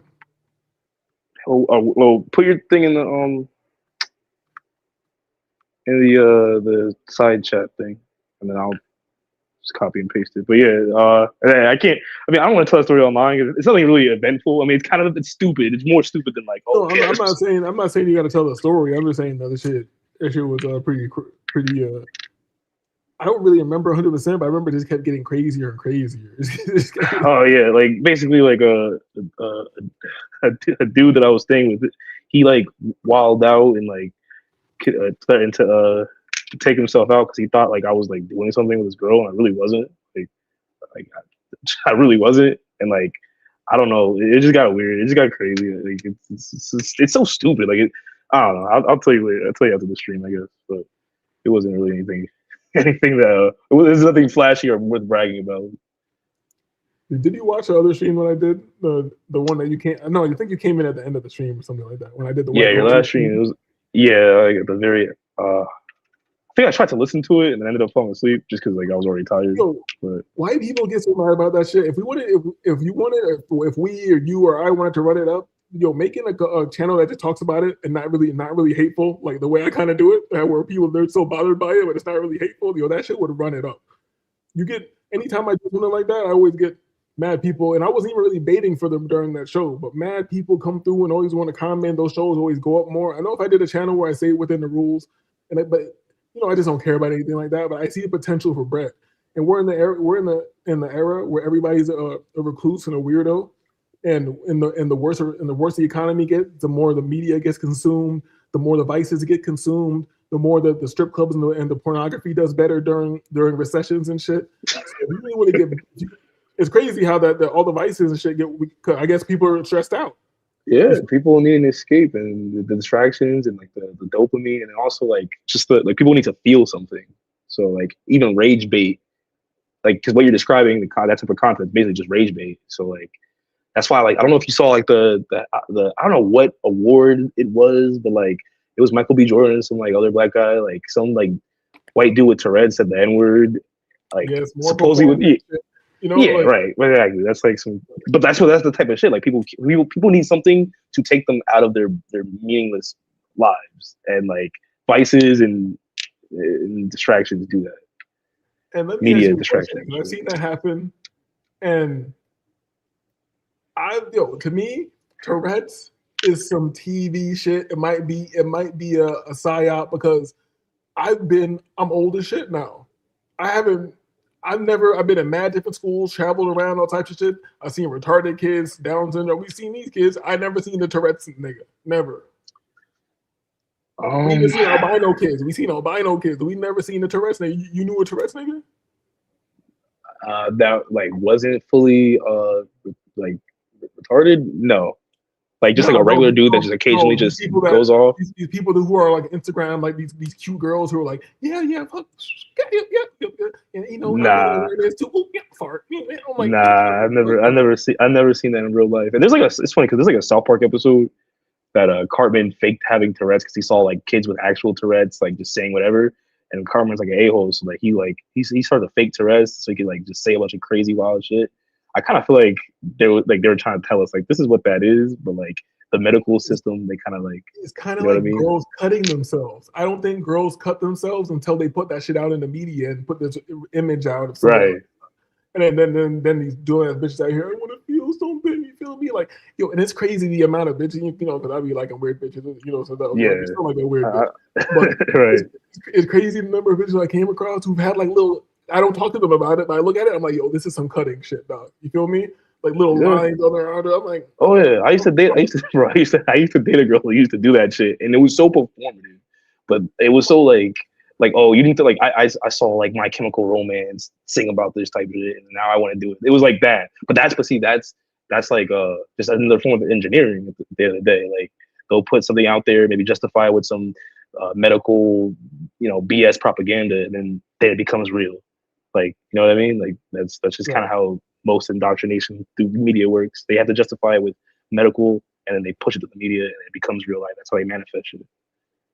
Between the two of us, there should be no way that we've never came across a Tourette's motherfucker ever. Nah. And they just had a whole award show for these niggas so they could just call some niggas. Right. That's what I was saying. Like it's so fake and performative. And during February, during Black History Month, like that's like I didn't even think about that. That is like, and then there's a guy who sometimes I don't try to discount anything anymore because let me give 2 examples. I'm into the craziest shit, so I don't really discount much. But sometimes you ever come across this, sometimes you're like, yo, man, you're pushing it. You're trying to put it into everything. You feel me? Pause. Oh, yeah, wait, yo. Right, yo. But you're trying to like say this is in every facet of everything. And there was a guy, he doesn't really post that much anymore, but he had a whole channel talking about how the Masonic and Illuminati and all that shit was in battle rap. When I first came across the channel, I was like, come on, dog. You feel me? I was like, come on, dog. This is insane. But it was interesting to me because I like battle rap, and he's talking about weird shit. Just about all this shit is over time. It's all just about been true, dog. I'm like, yo, oh yeah. You don't think these battle rappers aren't connected to, information lodges and shit? And they just kind of, it's battle rap, so it's not mainstream, so they have more freedom to say certain things. It's became more mainstream because around the time, because these, I'm a casual fan of anything. You feel me? I don't give a fuck about anything that much. But these guys are like real fans of the shit. And they were looking at during that time was when the money came into it, and there was real like weird shit going on, dog. If I could explain all the shit that was going on in battle rap, you'd be like, what? Like a rapper's daughter disappeared on Rainbow Road, and she died and committed suicide on Goat Island. You feel me? Like, pretty good. weird shit. Multiple rapists are in the shit. This nigga Chris Mbayat's got a case right now. Tech 9 killed himself because he was going to court for fucking raping a girl, like tying her, like some little girl. Yo, all this shit's connected. For sure. And what was damn, I got too far into the battle rap. What was the other example I was going to give? That one was kind of drove the point home. Damn, I forgot. But you know, this shit is just in everything, man. If you want to play their game, you know. Well, I think I think even to be like an underground artist, you have to join a lodge to some degree to get to a certain point where people outside of your state know about you. And when these guys, I would disagree. You disagree? You think so? I would say that the digital age took away just enough power for you to be able to live very well or comfortably off just your music. It's possible for you to do it by yourself. I believe. But you don't think these people, even if that say that is true, you don't think that same guy would come across guys that are up, you know, in the brotherhood and exchange information. That's your choice, right? Well, regardless of the fact, back in the days, for you to live off your music would have been way harder. You feel me? That's why. Of course. You know, I'm in the era in between where it became easier and then very easy to make music. You feel me? When I first started to try to make music and shit, it wasn't like in the 80s or some shit like that where you had to get a reel to reel and have got to plug that shit into the goddamn light pole on the street. Right. What's about light pole? You had to steal mad electricity to make all this shit work. You know what I'm saying? Right, yeah. The computer shit just started popping and you can get your hands on some little Roland, whatever. All right, yeah. You know, Swiss Beats were making beats on a Casio and shit. You know what I mean? So right, all them trash ass beats, yeah. You could record and maybe get to somebody who knew Pro Tools somehow and get your shit together. You feel me? But nowadays it's so saturated, which fucked up the music, just music in general. But it also gives you the opportunity to really get your shit cracking. Like right now, if you just and here's the thing, we're stuck in our realities. I've been looking at this for myself personally about some of the things I want to do. We're stuck in our realities. And even no matter how much you want to will yourself to change, you have to isolate away from everybody to get it done. Because there's too many people influencing your reality, keeping you stuck in your own personal matrix that you've built with these people. You feel me? So if you decide you want to really get some shit cracking and really change your life or whatever, you're gonna have to separate yourself as much as possible away from anybody who can infiltrate your dream, infiltrate your vision, put seeds of doubt into you and shit like that. You feel me? Yeah, stay away from the dream killers. So right now, if you want to make your music or whatever, or let's see, even me right now, if you want to get your music cracking, you got to make a page nobody knows about, do this nobody knows about, and just get on your fucking grind. You feel me? For sure, but we can't deny that there is. They'll come. You know, if you get to a certain point, they will come look for you and try to initiate you or get you initiated. They're gonna give you an offer. That's why you take an oath. That's why it's like the vampire. You got to invite it in. They can't do shit to you unless you let them. Right. They can't make you. I agree. Yeah. You feel me? Yeah, you gotta want to go to the Diddy party. You gotta want to go to the Epstein party. By the time they're drugging you and videotaping you, you already. He was already down. Like, yo, he was happy to be there and shit. You seeing Cassie and J-Lo and all these motherfuckers doing some freak shit, like, and then they turn to you. It's like, yo, it's your turn. Like, oh, I gotta do that. You know, I forgot who it is. Yeah. He's not that famous, but there's that clip that floats around where he's like, "Oh, are we gonna need you to sign that contract now, dog?" He's like, "No, man. You know, I don't think that's the best thing. I don't want to do that." He's like, "What you mean? You're like, popping the tape? You don't remember what you did last night?" Oh yeah. Oh, I think it was 40 Glock that yeah, I think it was him. He was doing like a little interview, and he said, "Man, these niggas getting tossed around, yo. They getting tossed around." Yeah, I do think that, you know, I guess going back to this whole like summit of the state or whatever the fuck it's called, like they, you know, they will let you in if they feel like they can trust you, and that's in politics. You go like, to me, like the politics is like the Epstein route, or like to be in that level, and then there's the, you know, like the Diddy level, right? If you just want to be an entertainer or whatever it is, and then you gotta decide like what you want to do. Like there's a business level to things, and then there's like the occult back room flight log level of things, and then you gotta decide which, you know, how far you want to go. You know what I mean? Like the business shit is just for show. That's just like an office, and you gotta make it. You know what I mean? You have to want more. You gotta be a real weirdo in your heart, or maybe you just have to be desperate enough. You just have to hate the creator. Let me not even say God. You just have to hate creation in itself. because if you're making $20,000 a month, there's not much that you can't do that like a fucking multimillionaire can do. You understand what I'm saying? Yeah, like just on a smaller degree. Not even on a smaller degree, on a certain level. Because put it this way, 20,000, you might not you'll definitely be able to be on yachts and all that. Oh, yeah, you can do fun shit. Maybe not the mega yacht, but you're definitely eating. But like, why would you even want that? Exactly.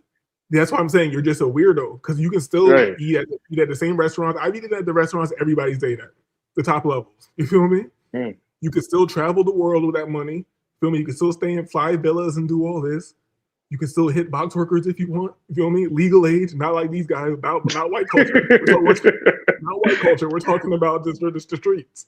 You know, you can still do what you want to do, but people want more. So what is that? You feel me? You gotta have the spirit of mammon. It's like right. Like young niggas, you know the gay question that your generation niggas be asking each other, like, whoa, gave you $3 billion. Would you I don't even want to say. Would you do something I don't even want to say?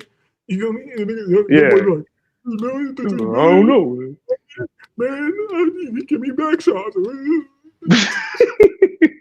Yo, but that's them jokes is going on in like your generation too. Like, don't act like it's just like we're both millennials, by the way, so it's not like there's like too much of a differential. But like, bro, like you Gen Z. No, I'm not. I'm 90. I'm 94. So like, I'm like, if you want to be like stupid with it, Zillennial, like the in between. But like, I relate more. I mean, you with them a little bit. You feel me? Like, man, I remember in like not middle school, like elementary school, motherfuckers be like, yo, would you, yo, if you move your thumb this way, that means you gay and shit like that. I'm like, nigga, get the fuck out of here with this bullshit. Like, where the fuck did that shit come from? That came from older niggas that were talking to them niggas. That's retarded funny shit. That's not as crazy as like. Yeah, I know. Like, well, would you do that to a guy for $1 million? All right, what about for $3 billion? Like, nigga, I'm like, why is this even in your head? So you thinking about the money. I'm thinking about everybody gotta die if that happens. Right. But you know what? But you know what though? I think most I'm gonna keep it real. I think most niggas would do it if they know other niggas wouldn't find out. Like if like all the weird white people know, like it's whatever, right? Like, but like I think niggas would do it if they know no black people would know. Let me say maybe, because I don't think much. I think most people, even people who you might think have some morality to them, they don't. You feel me? Yeah, because like you look at like dude like who was that? Choke No Joke. When he had that one interview, I forgot who was interviewing him. Like I don't know. I think it was like DJ Doggy Diamonds.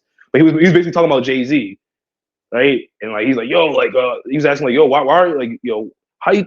He said something. He asked him a question about Jay-Z, because I think Choke No Joke used to work for Rock Nation, like the label or whatever it is, and he used to be like in Rockefeller. Rockefeller. Back when it was Rockefeller, and he used to be like the Def Jam buildings and shit. And he was like, "Yo, Jay-Z, man, he don't want niggas to know about this shit, but he's with that. And he did like the finger, like the kind of the gesture, like that's not Choke No Joke. They took that video down. They scrubbed that from the internet. That's Jazzo. Oh, right. Yeah. So I'm getting niggas confused, but yeah, you're right. Yeah. And they did scrub that off. I tried looking for that shit. So I wanted to show like this one nigga like this shit, like yo, like this rap shit ain't really what you think it is. And like I could not find that shit. And that shit used to be like in circulation a couple, 10 years ago or some shit. You can't find that. You can't find that at all. I remember trying to look for that like a while ago, and that's who put Jay-Z on. You know what I'm saying? Yeah, he took his name and everything. He was in the whole 5% Nation shit, and chilling with African Mbata and all them other niggas and shit. Put your hands up for my money, man. How much can I take? KRS already made an album called Blueprint Stupid. First big was your man. Now you got the nerve to say that you better than him. You take sucking lips.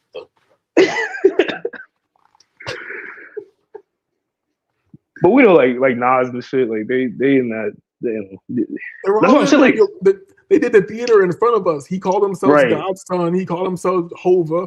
If I could break down the dates and stuff that they were doing, shit, it was crazy when they did the whole like God's son and the guy would call himself Hova at the same time. Yeah, blasphemous, blasphemy shit. Nas is one of the last straws, one of the last on the camel's back that broke the camel's back. Pause. No pun intended. But yeah, that pause too. When it came to me and music and hip hop and all that, because I still fuck with Nas or whatever. Then that nigga did a song with Lil Nas X. I said everybody. Everybody's done. I don't want to hear Oh nothing. yeah, And sometimes my homies will bring up Nas. Oh yeah, he's one of the top. Like we did. he's the some music real one, bro. He never sold out. I'll be like, man, that's over for him. After he did that to at least for me, that's how for me, it's over. I don't care what name. I don't give a fuck what you rap. from Oh now. yeah. Oh yeah, like there's degree, like there's levels to it. Like they can do shit. Because back in the day, he was like, "Oh, I would never promote this liquor or do that." Then he promoted liquor. Niggas gave him the pass for that. You said you never do Hennessy. This. It's in the spirit. You feel me? And here's the thing. You know what really makes me the maddest about it? It's bad enough that he did it. It's even worse that he did it after he's a super multi-millionaire. He invested in like Ring, in the Ring cameras or something super early. He got like 20 mil off that off top early. I didn't even know that. So I'm I know about the other shit. But he don't have no money issues. He didn't have to do any song with Lil Nas like, oh yeah, you want to get back down and get money, you gotta do. No, he don't have to do shit. He's like Tracy Morgan. He could just be out there being fat, have nice cars and shit. Chilling with Latin baddies and shit, chilling. But nah, like you said, it goes back to you, like how, like, basically what we concluded to is that you have to want that to get to that level. Like if X amount is enough, you want more. And like a lot of these niggas, they want, they got families and to feed, and they want to extend their empire, so to speak, and they want to do it the fast, easy way. All right, I don't know. I don't know if people consider that easy, but like, yeah, the niggas say, yeah, fuck it, we'll do it. Right. They see who wants that shit early. That's why it seems like people develop early, man. I was heavy in the scenes with people who are well known and shit in Miami, in the art scene, in the music scene. And they can tell very early, oh, you're not gonna do the certain drugs. Oh, you have a certain way of thinking. Oh, you're not gonna come over and have dinner with my wife and I and spend the night or whatever the fuck you right. You're not gonna do party. You feel me? Some people are dying to get over there. You feel me? So there's a difference. There's a difference. One thing, like, I guess I can't regret this. But you know what? I don't regret it at all. Sometimes you just want, maybe I would have got this baddie here and there back in the days. But me not doing powder, even though I was selling it and had all the money, you feel me? Shining out that, you feel me?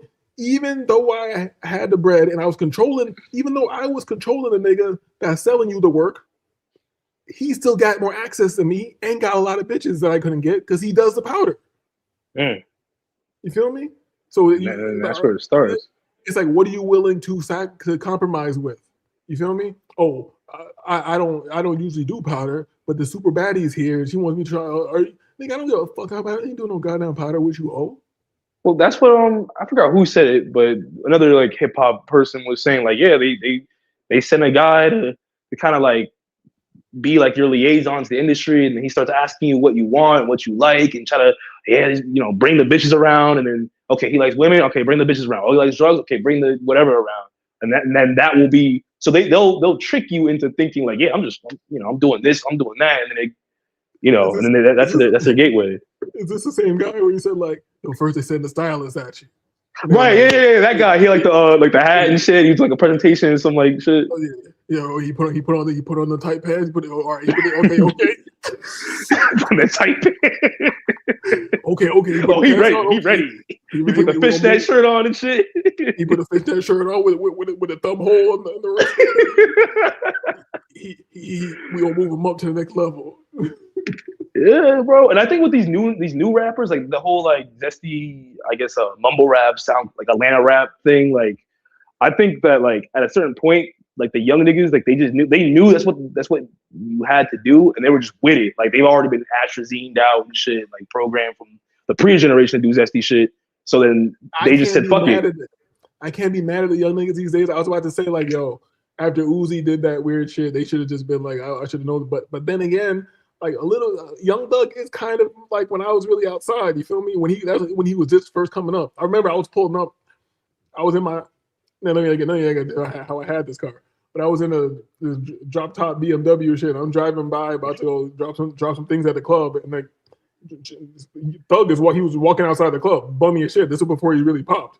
I was when his teeth was all fucked up and he was all weird. Yeah, Birdman was out there. This is when remember we always had on that long sleeve hoodie, but the thin hoodie, the thin material.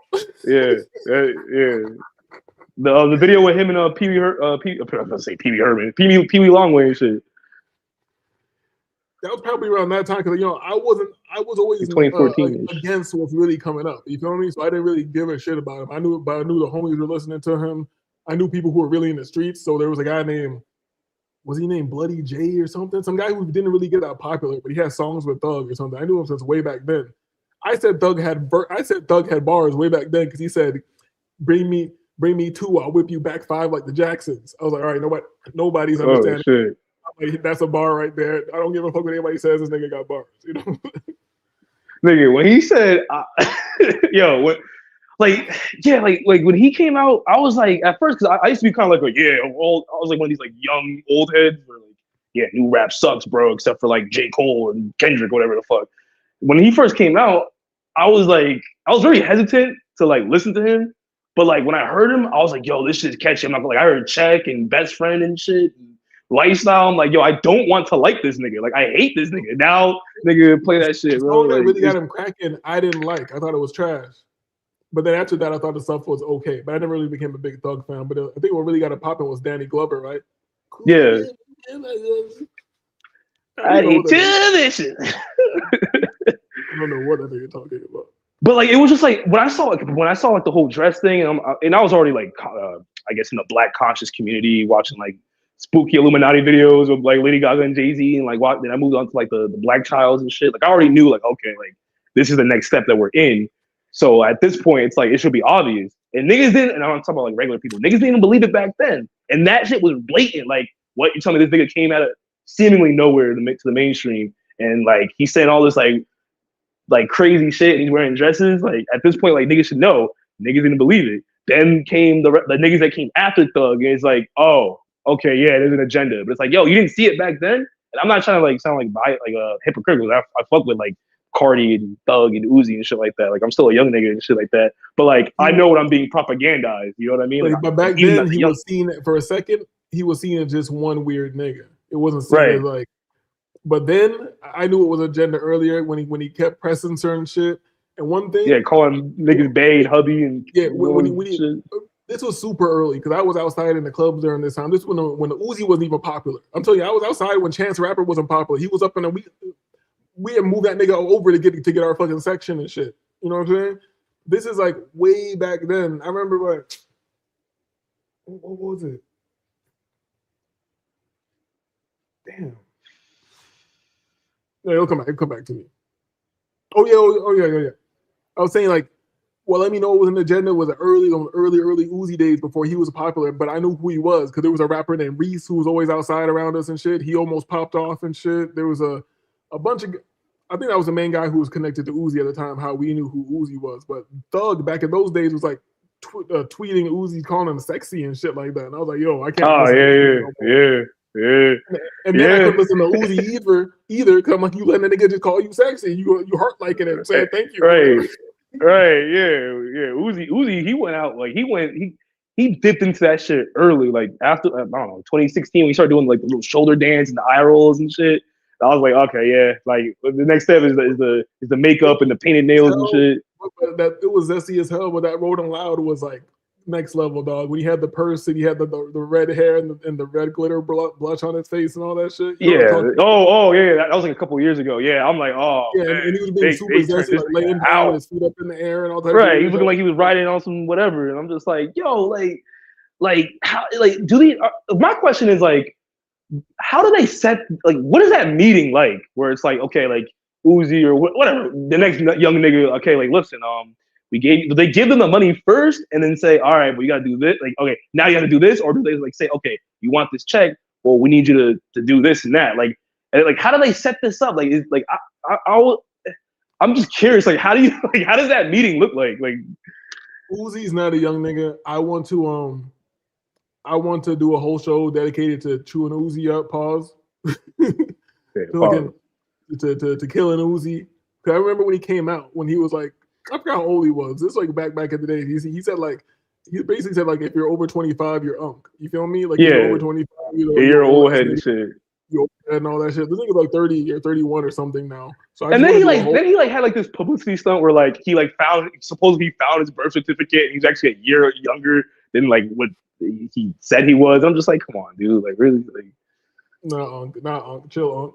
You feel me? Like you an old nigga. We need to do a show. Let him, show he's an old nigga. I want to get mad pictures of him. Show him deteriorating. Let him know he's old. You know what I'm saying? Oh yeah, that nigga looks terrible, bro. Like the tattoo, like. But see, this is why I think, like, and like I think, even like that one, I forgot whatever hip hop dude was talking about this, where he's like, yeah, that's why these niggas get tattoos, because like they done got their manhood taken away, and they gotta overcompensate by tatting their faces up and shit like that, and they doing this wild shit.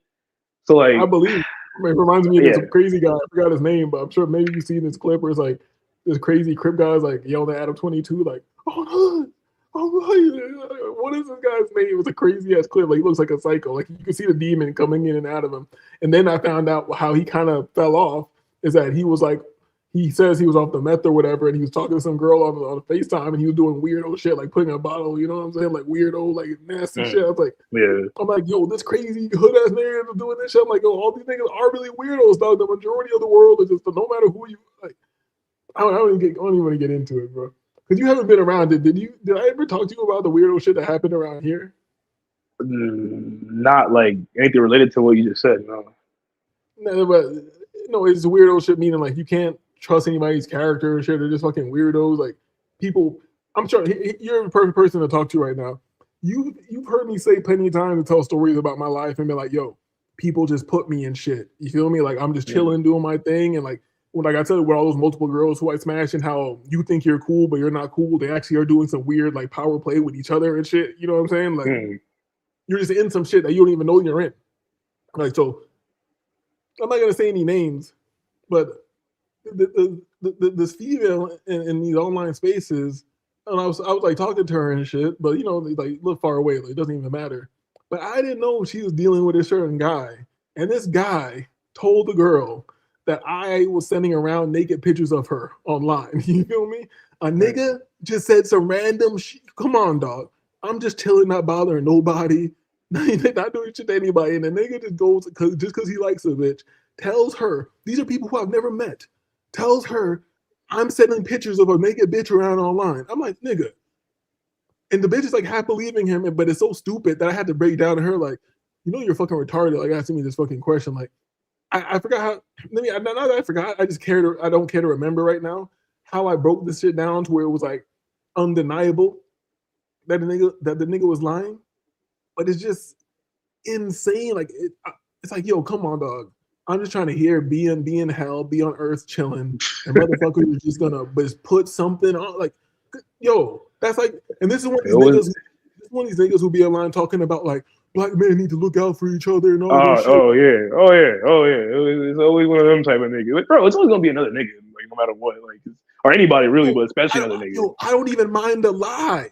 But that's a crazy lie to put on somebody that you're sending around like fucking revenge porn or something. Yo, what the fuck? He was trying to get you caught up. He probably thought, oh yeah, she gonna find out, or not find out. I'm gonna say this, and then she gonna get her big homies to come jump you or do something to you, or she can press charges or some dumb shit like that. And the bitch is just believing him, and I had to logic her through it. I'd be like, you know what? If he says I did that, ask him what he saw. Ask him like how you were, what position you were in, like. And here's the thing, you know, here's one thing about me. Why being an eccentric nigga really helps me sometimes. When we were talking and she's sending me pictures and shit, I told her specifically, I don't want to see your nudes. If I see your pussy, I want to be fucking it. You feel me? I told her like, I don't want to see any nudes. So she sent me pictures. But try to throw some game. All right, I see what you. All right, I see. I don't. The game's not real. Remember, like the game's not real. But but I told her like, but I'm like that's another thing that saved me. By me being me and saying specifically, I don't want to see your pussy. Why not? It's pretty good. I've seen shit like that. I've seen everything else. You feel me? I've seen everything else, but specifically that one thing saved me because I said whatever she was sending me, send me some sexy pictures or whatever you know, girls like to have fun or whatever. Girls just want to have fun. Yeah, they all hoes. We already know. You know they want to do their thing, have a good old time, get some attention. So, but that one thing saved me, dog. If it wasn't for that, there'd be somebody out there believing I was sending images around and possibly even trying to pursue some other shit off of some weird belief that a nigga put on me because he likes a bitch. Maybe he was selling too many birds. He was like, nah, we gotta get this nigga off the block, son. Exactly. This nigga chewing a banana like Rico paws. Like, I don't like that shit. Feel me? This nigga saw a bitch in my chat. It was like Rico on the block. This nigga saw a bitch in my chat saying hello, good afternoon, or whatever. This nigga was like, I don't like that shit. I'm gonna have to drop it down. Excuse me, miss. Yeah, I mean, bro, there's too many. Yeah, bro. Like, listen, man, there ain't no friends out here, bro. That's number one. I mean, number two, like, niggas. I don't know, It's not bro. even It's just about niggas friends. are stupid. I wouldn't do that to anybody. You Right, know but the what I mean? question of the character, like, this is the same nigga that was like, yeah, everybody. Yeah, I mean, bro, people put on like front, like, whatever people. I always say, like, what I've learned rather is that whatever people, the main, I guess, character or persona that niggas push out into the world, it's usually the opposite. Like, if someone's preaching all this unity shit, they just hate it.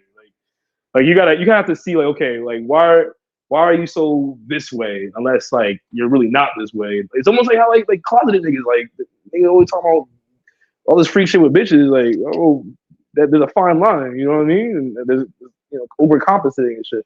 For the tattoo shit and the gangbanger shit, like the crash out gangbanger and the molested the homo is two in the same. They both got molested, but one went one way, the other one went the other way.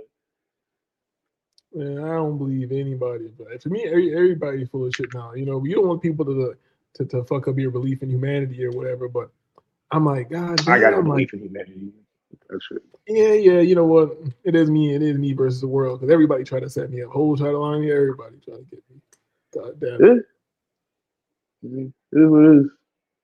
But anyway, yeah, go ahead. Go ahead. I was gonna say I was gonna say something about the whole summit thing because I had like a thing in my head, but I forgot. Yeah, go ahead. The what thing? The State of the Union shit, but I forgot what I was gonna say about it. I didn't even mean to watch this shit. It was just on, and like I was like, fuck it, let me put it on and talk shit. And I started talking shit, and it kind of goes to my Universal Slaves title. So yeah, I mean, so like, I guess what I was something close to what I think I was trying to remember has something to do with like universal income. Like, is that something that you think will happen, and you think that play will lead to some level of more universal slavery, or is it like, okay, like the job thing is going to be on its way out, so they need another way to keep people in participating in the matrix, so they're going to give out like free like money and shit, but you got to like take another vaccine. Next level to keep the fraudulent. It's just the next level to keep the fraudulent system afloat. Like, I don't know. Like, I don't care if everybody gets a big check. I'm still gonna do better than everybody in the end. I don't care. That's how the world levels out. You feel me? Those who put the work in and do what and strive to have something, they have it, and those who just complain need to watch some goddamn Bob Proctor and Les Brown and change their fucking way of thinking so you can do something. That's what they talk about with these State of the Union things, right? Like, it's like, what are they gonna do for like the country or whatever, like wars and like what they did or what they done or whatever. He talked about, well, he talked about everything that we know already. Oh yeah, I went and got Maduro. There's fucking illegal people here. We're getting them out of here. We brought them all over here, but now we're getting them out of here. And oh, wait, that's another thing I want to ask you about, because you live in Miami, so I know there's like a bunch of like illegals and shit running around. Have you seen any ICE shit in real life, or is this like another propaganda side? Oh, I'm in Georgia right now, but I haven't seen. Oh shit! I haven't seen shit. I know they have been around. I know, like, I've seen videos of areas that I know are real. You know what I'm saying? Like, so this shit is really happening. Like, this isn't like I don't think it's really happening. Just because I'm from Miami and I know that area doesn't mean that it's just happening on a real high level scale. And Miami kind of makes sense. There's mad different people down there all over the place. It kind of makes sense that it would be somebody. But there's all this bullshit where they're like, that sounds like that seems like a goddamn soundstage. Like, oh, we're in the middle of nowhere in Wisconsin, or we're in Minnesota, somewhere nobody gives a shit about. And look at all these white people in the street. Oh, and that shit was 100% fake. Those people getting shot. And you know why? Yeah, of course. I don't need to look any further into it. Their names were good and pretty. Or you think I'm fucking retarded? Yeah, it was like come on, bro. Like a nigga named Pretty and a bitch named Good. Right. Yeah, like they come up with these like it's like they just pick these names out of like a hat or something. But no, they don't pick it out of a hat. This for a psychological operation. They showed you the theater of killing two white people And in their mind, they want you to think this is a good and pretty white, this good person, or a good person, good, pretty, good American, pretty white. Right. Yeah. Yeah. Like, Right. That's how they talk to you on a hypnotic level. They talk to you like a 4-year-old. That's why Trump won the election in the first place. When he first won, he was speaking on a level to hypnotize people, and also speaking to people on like a 4th grade level. He wasn't going into how the law, like if you want to believe the theater, he's not going into the laws that Hillary Clinton was breaking and this and that. He wasn't breaking it all down and bringing out paperwork. He said, that's a nasty woman. That's it. Yeah. And that's what sticks with people. You know what I'm saying? You can't be breaking shit down and giving them the sciences. Only select few can understand the sciences. I don't know if it really matters. You know, the voting system is theater, like you said, anyway. But it's just like it's bullshit. But the people have to believe that they did something. So you have to project this onto the people. You feel me? They have to believe that there's a possibility that they did something, no matter which way it goes. There's almost like a 50-50 of people thinking like, oh yeah, I voted this way, but you know who those people voted me out this time. God damn it, I'm shaking my fist or some shit like that. Yeah, I mean, I don't know, man. Like these past 2 years have just been like, it's been nonstop back-to-back psyopses, and like at this point, I just don't care anymore. Like, something has to, like, something big has to happen, or just shut up. Like, I don't care. Like, but other people around me care, and people seem to care, like in general. And it's just like it would have to affect me for me. It have to affect me for me to care. You know what I'm saying? Like, and not just me having to deal with dumbasses. It have to be like, goddamn, now I gotta go fight for gasoline. You feel me? Now I gotta go on that level. Now I gotta go into the Terror Dome. I gotta go into blood sport fights so I can get some bread and beans or whatever. Yeah, I mean, I think they have to kind of starve out the people first and get people to be like, oh, we need a solution or whatever, and they'll roll out some bullshit on some 2020 shit, which is what I thought all this like ICE shit and all this other crazy shit that was going on. I thought that was kind of a more masterful 2020, the George Foreman thing, but like, looking back on it now, I mean, that shit could have been AI. I know they really tore up some shit, but like onto the level where they had like crisis actors. You said George Foreman? Wait, you said George Foreman? Like George Foreman. No, I meant George Floyd. Like, damn, what happened to George Foreman back then? Like, damn, the grill? Like, the grill was so fire. Like, the grill was so good. What are you talking about? Nah, they were dropping off George Foreman grills and like during the riots and shit like that. Nah, the George Floyd shit. Cause I don't know, bro. These names are, but yeah, but like fucking, I don't know. Like I think with this year, I think the plan for this year is to kind of like have it be on some 2020 shit, but without like the spooky disease running around and shit. I think inflation's like the new COVID or whatever. To where it's like now they have like something that people believe it's somewhat real. I mean, you know what I'm trying to say. Like it's inflation, something that basically. It affects you directly. It should definitely. No, it does. But that's what I'm saying. Like it's real in the sense that it's affecting me directly. Like that's something they care about. Like I pay attention to like prices and shit. But like they need something like that to get people to like they're using that to starve out the system, kind of like how they use COVID to starve out the system. I mean, when I mean the system, I mean the people rather. To get them to take whatever they have to take, do whatever they want people to do to get to like some new phase of control or retardation or whatever. I think AI might be a little part of that too. Definitely.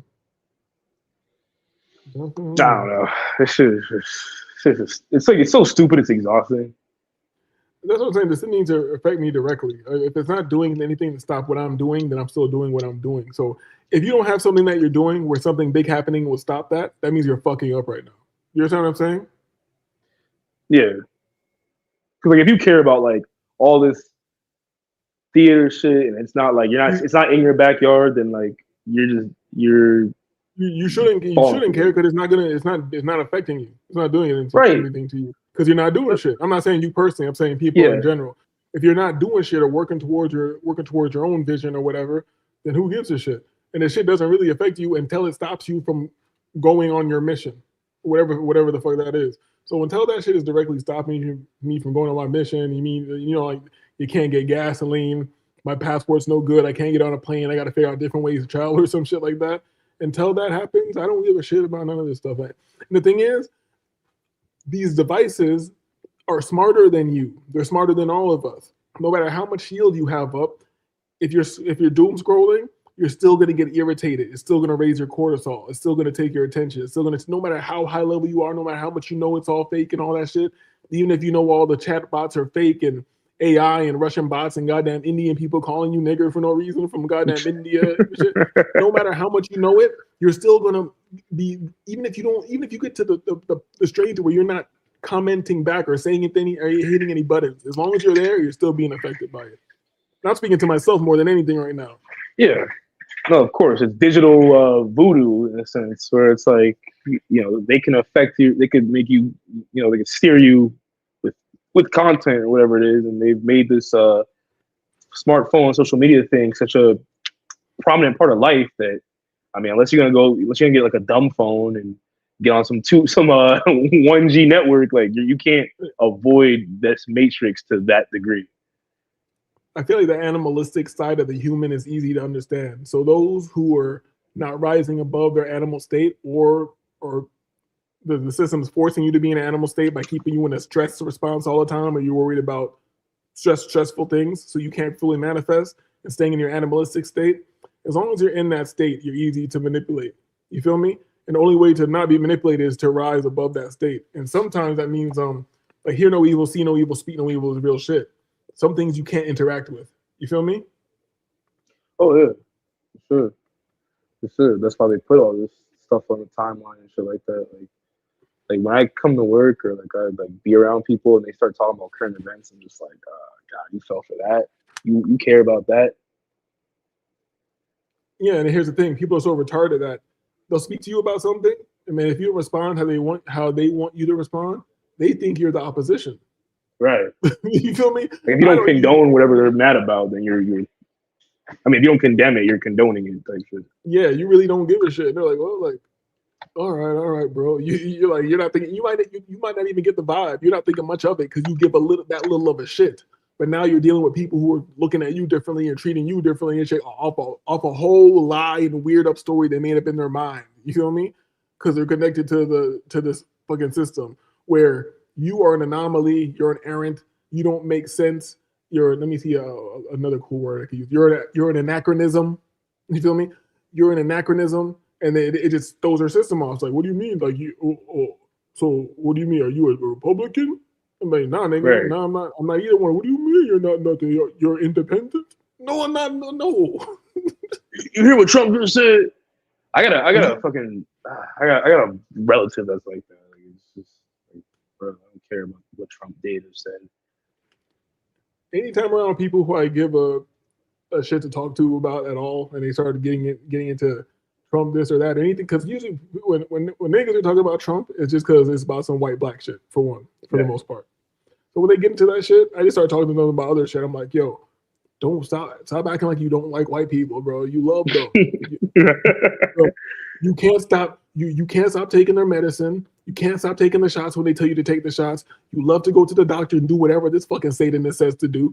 You feel me? You love them. Because if I try to break down to you here, like, oh, here's the herbs that you should take. Here's you know what I'm saying? Like these are protocols you could do for natural ways of healing. They're gonna look at me like a dumbass. And they'll go straight to some guy who will give you poison, tell you it's poison. They give you the whole rundown where you can read the small print. Like, oh yeah, it's gonna maybe make your headaches be a little less intense, but then it's gonna make your stomach bleed out your asshole. Right. What? Side effects may include suicidal thoughts. Like what? Like you want to take that?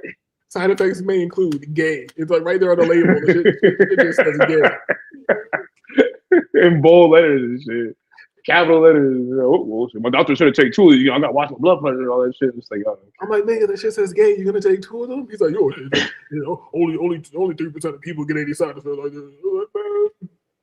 Right. I mean, it's kind of hopeless for niggas or for people in general. But that's what I'm saying. Like, it's just like, I don't know, bro. This shit is so like, it's just like a slow boil. It's just like, I think AI has destroyed traditional communication. So there is no point in speaking to people and try to convince them of anything. This takes us back to the old ways. Nowadays, to convey ideas or to cause influence, you have to be a living example. So that kind of puts you in a precarious position. You're either going to keep crying and bitching and shit all the time, or you're going to be the living light, the living example. The light just shines on people. Some people get illuminated, some don't. You feel me? Some go walk in the shadow, some don't. You're not trying to speak to people and talk them up and all that shit. Nope, you just do what you do, and then if your light shines on a motherfucker and they get affected by it, that's it. Like, all this talking doesn't exist anymore. AI has made talking obsolete. Even the music's obsolete. You feel me? Everything is obsolete. All traditional forms of communication are now fake, can be fabricated. They can be replicated on such a level that you can't tell false from reality. Yeah, pretty much. I mean, they're putting all this propaganda. Like, oh yeah, 40% of Gen Z have talked to ChatGPT more than people. It's like, okay, that I could believe. At the same time, like, I know they're trying to manifest that to be reality. I know that's your generation. I know that's your generation. So I'm not Gen Z though. That's what fucked up. So do y'all just really be kicking it with the ChatGPT? Like, I use ChatGPT for, like, to streamline business things, but and streamline ideas sometimes. But you just be kicking on, hey, what's good? The ChatGPT like, what, nigga? And you're like, oh, nothing. I'm just bored. And ChatGPT is like, damn, shit. You want me to give you some ideas? You want to use this shit for productivity? You sure you don't want to talk about bullshit? I mean, yeah, like, bro, like, all it is just like Tamagotchi, like, on steroids and shit like that. That's how I look at that shit. I mean, obviously, it's streamlining some kind of source, some kind of greater source that they're allowing. So I'm trying to fuck with ChatGPT to get it to say, like, crazy shit, to see, like, what it's allowed to tell, like, how far can it tell me about, like, certain topics, and they'll give me, like, some PC, politically correct, sanitized answer. But then I have to, like, trick it into any topics that you think you know enough about to ask it about, you don't know enough about. None of us know shit. Anything we do think we know has been presented to us. You feel me? That's why. Well, that's what I'm saying. Like, that's why I try to get it to give me that type of shit. But ChatGPT is for baseline reality. Maybe help you with some law or something where you can cross-reference this or that. But for me, my favorite thing to do it is when I'm doing some business or brainstorming or some shit like that, or working on something. I like to just spit out ideas at it, and then have it just organize my thoughts. Like, I'll just spit things out as they come into my ideas and brainstorming, and then tell it to give it to me back in a logical order. What it thinks is a logical order. You feel me? But it's still me at the base of it. I'm just letting this rearrange it. Even then, again, once it rearranges, I go through again and I write things out myself. Because especially what I'm doing now when it comes to trading and making a trading plan, and then rewriting it and refining it and refining it and refining it. You have to do it yourself. Like, I wish my handwriting was better, so I was more pleased writing things on paper, because the real power is writing shit down. Yeah, for sure. I mean, I think that this AI thing is gonna be the kind of the start of or the next step into the metaverse. Now they have us all kind of shaking the same crystal ball, so to speak. How do you know you're not 100% in it already? I don't know, but I'm pretty sure. Like, I mean, I look at it as like we're kind of like in this transitional period where, like, all they gotta do is just make some like VR shit that you don't gotta work. And once they start making it to where you don't have to work, you can just stay home all day and do nothing. Like, that's when niggas are gonna start putting on the goggles and chipping themselves up or whatever the fuck. Everybody got the goggles on already. Like, you ever looked into, like, Tartaria and shit like that, and old pictures and, like, the orphan trains and shit like that? We don't know what history it is. We don't know what reality is. Oh yeah, you look at old 1920 shit already had Photoshop. The vanilla skies, the shit's blacked out. There's people added into pictures and taken out of pictures way back in, like, 1887 or some shit like that. You feel me? So we don't have any grip on reality at all. Period. Bro, I don't even. Okay, I'm not gonna say I don't believe in history. Period. But, like, I've always questioned the validity of history. I mean, I think most people were. I don't believe shit. Yeah, like even like the pictures when they show, like, oh yeah, this is like, how do I know that wasn't AI or Photoshop or whatever There's some history where I will lean more into believing, just because it's like it's been hidden, and books have been, like, burned and taken away, or shit that's, like, banned and shit like that. Like, there's a reason why you wouldn't want me to see this, you know? Old books, like, if you look into old books from, like, the early 1900s, 1800s and shit, you get told different information, different healing modalities, different ways of thinking and shit like that. So yeah, there might be the truth, but I don't know what it is. I just have things that I might more lean towards that deserve more exploration. Doesn't mean it's the truth. Mm-hmm. Yeah. I mean, bro, like, all I know is, like, I'm gonna say all I know is the president, but like, I'm just focused on the president and then how I can make a future for myself. But as far as like the world and the greater world around me, like, that's just gonna be what it's gonna be. But what was is what was, or what wasn't, or what was is what wasn't. I mean, who knows, right? Like, this reality isn't real to begin with. I'll do what I can for the world. Nobody can touch the kids around me. If I'm aware of it and I can stop it, it's getting stopped immediately. That's all I can do for the world. I can't look at the goddamn Epstein files and be like, oh, look at these people and these. You gotta do something about it. And it's crazy how they don't want to talk about the 9-year-olds, but they want me to keep concentrating on 16-year-olds and 17-year-olds who are getting paid, and these bitches were recruiting other girls to go there and sell pussy or whatever. I'm like, is it right? No. Do I think he's right for fucking a 6-year-old bitches? No. But what about the 9-year-olds? Let's talk about the kids who really don't know right from wrong at all. You know what I'm saying? How you feel about the human hunting shit? What do you think of that? It is what it is. It's obvious. If I was evil and rich and shit, I'd be hunting people too. Yeah, what are you gonna do if you're rich and shit? They already. You done killed all the animals. You ate everything. You feel me? You done ate a great blue whale and shit like that. You done ate everything. You done hunted everything. You feel me? And if you're a crazy white man, you're from white culture, you're like, damn, I could tell a white man want to hunt a nigga bad, dog. I mean, that's what they was doing and shit. I'm just like, all right, that makes sense. If you putting it in front of us, for all these, like this isn't like nothing like surprised me. Here's the thing about being Black American, dog. They've been doing that. They've been doing that to us. We don't care about that shit. Right? Yeah. I mean, the white people are the only people that are really like, oh my god. And white some of them already know about that shit. Nigga, they had whole fucking plantations with young boys on them where niggas would go on vacation to molest the young boys. They were putting babies in cages for gator bait. You feel me? Putting niggas in zoos and shit like that. I'm supposed to be surprised by the Epstein file. Like, what the fuck? Yo, you niggas don't surprise me. There's nothing shocking in there to me. Here's the thing, like, is anybody shocked or is everybody numb? That's what I can't tell. I think some people act like it's a big deal, but I only think they are acting like it's a big deal because they have been prompted to act like it's a big deal. They don't give a shit.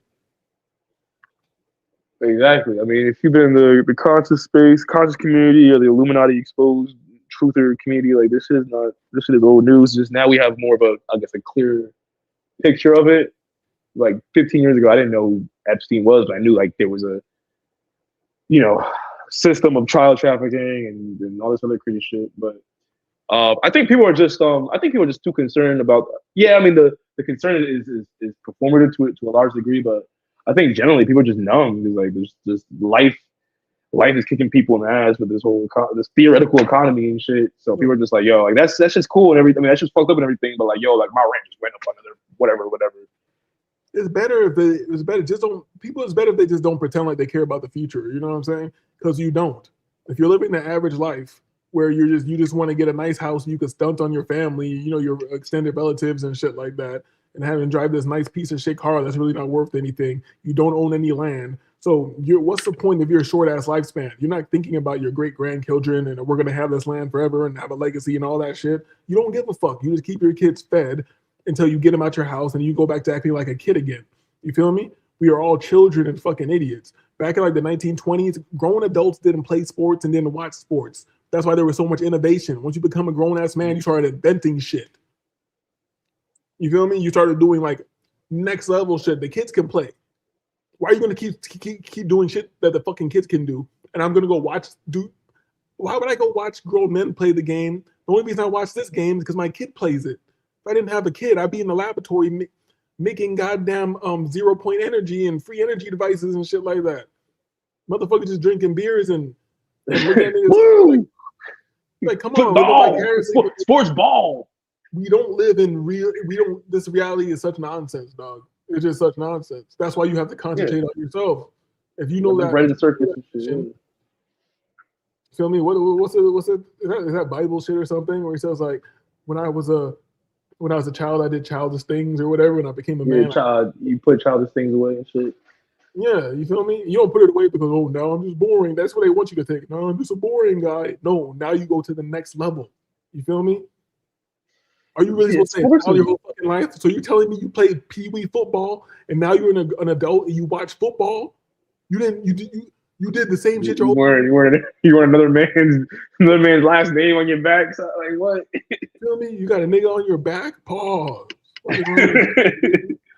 What is Who wrong said with that? you? Who said that? I don't wear Calvin Klein. I don't want another man's name on my behind. Who was that? Fucking Run DMC or somebody cares one. It sounds like some Run DMC. I don't even know. I don't win. It sounds like some nigga. I don't know, one of the 80s niggas. But yeah, I mean, like I feel like there's two types of hobbies. There's like consumer hobbies and there's like productive hobbies. If you have mostly consumer hobbies, then like yeah, you're trapped in the matrix for sure. I don't even know what consumer hobbies are worth anything to your life. You feel me? Like what consumer hobbies are Distraction, really? I guess. But, I mean, you could have productive hobbies can be your distraction, which is why I don't understand. Like when I come across people who just like they don't do anything creative, and maybe because I'm a creative, I look at the world differently. But like when I come across someone who's just like, yeah, man, I just I work and I go home and I watch football and I blah blah blah blah. It's just like that's it. Like If you it don't brings do you anything. joy or content or contentment or a meditated state, and you don't feel the need for any approval or praise from anybody, you just do it. It's done its job. You feel me? Exactly. That's what it's supposed to do. People always want some extra shit or want some or they want some likes, like social media or some shit like that. Motherfuckers Right. don't. Yeah. The performative You hobby. make music and shit. Motherfuckers don't know what it's like just to sit there and make beats and be laughing to yourself and be like, "Oh, this is fire," just being his own and never put it out. Nobody Bro, even ever hear that that's shit. literally me. That's literally me. Like I make a bunch of music and I don't show nobody. I don't upload it. I just make it for me because it puts me in that meditative state and get to, be in my creative mode and shit like that. I can do that shit for hours. Like that can pull me out of any negative frequency or state or mind state and distract me enough. Like I can't watch TV or like movies and like I mean do all this other shit. It's I not have a doesn't do visceral anything for my brain. reaction to TV in most movies, dog. Like a visceral reaction. I'm trying to stop this because I'm in a world with people and I almost get pissed off like hearing TV and shit. This nonsense, this useless shit, and it's always too loud. And I feel like it has a weird frequency that's always like, I don't know, I can't. If you stop, I don't know, have you done this for a while? But if you stop watching TV for an extended amount of time, that shit is abrasive when you try to go back and watch it and weird. Oh yeah, Especially the news and shit. It's fucking creepy. Like Yeah, it's like it's what do you call it?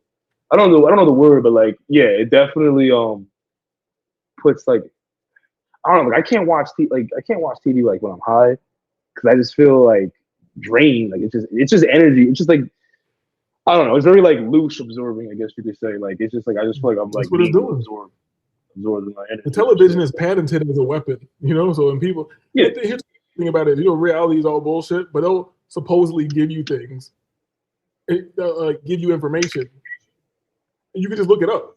So it's not like, I don't know, it's just so fucking crazy. Like I say, like nothing's gonna change, nothing matters.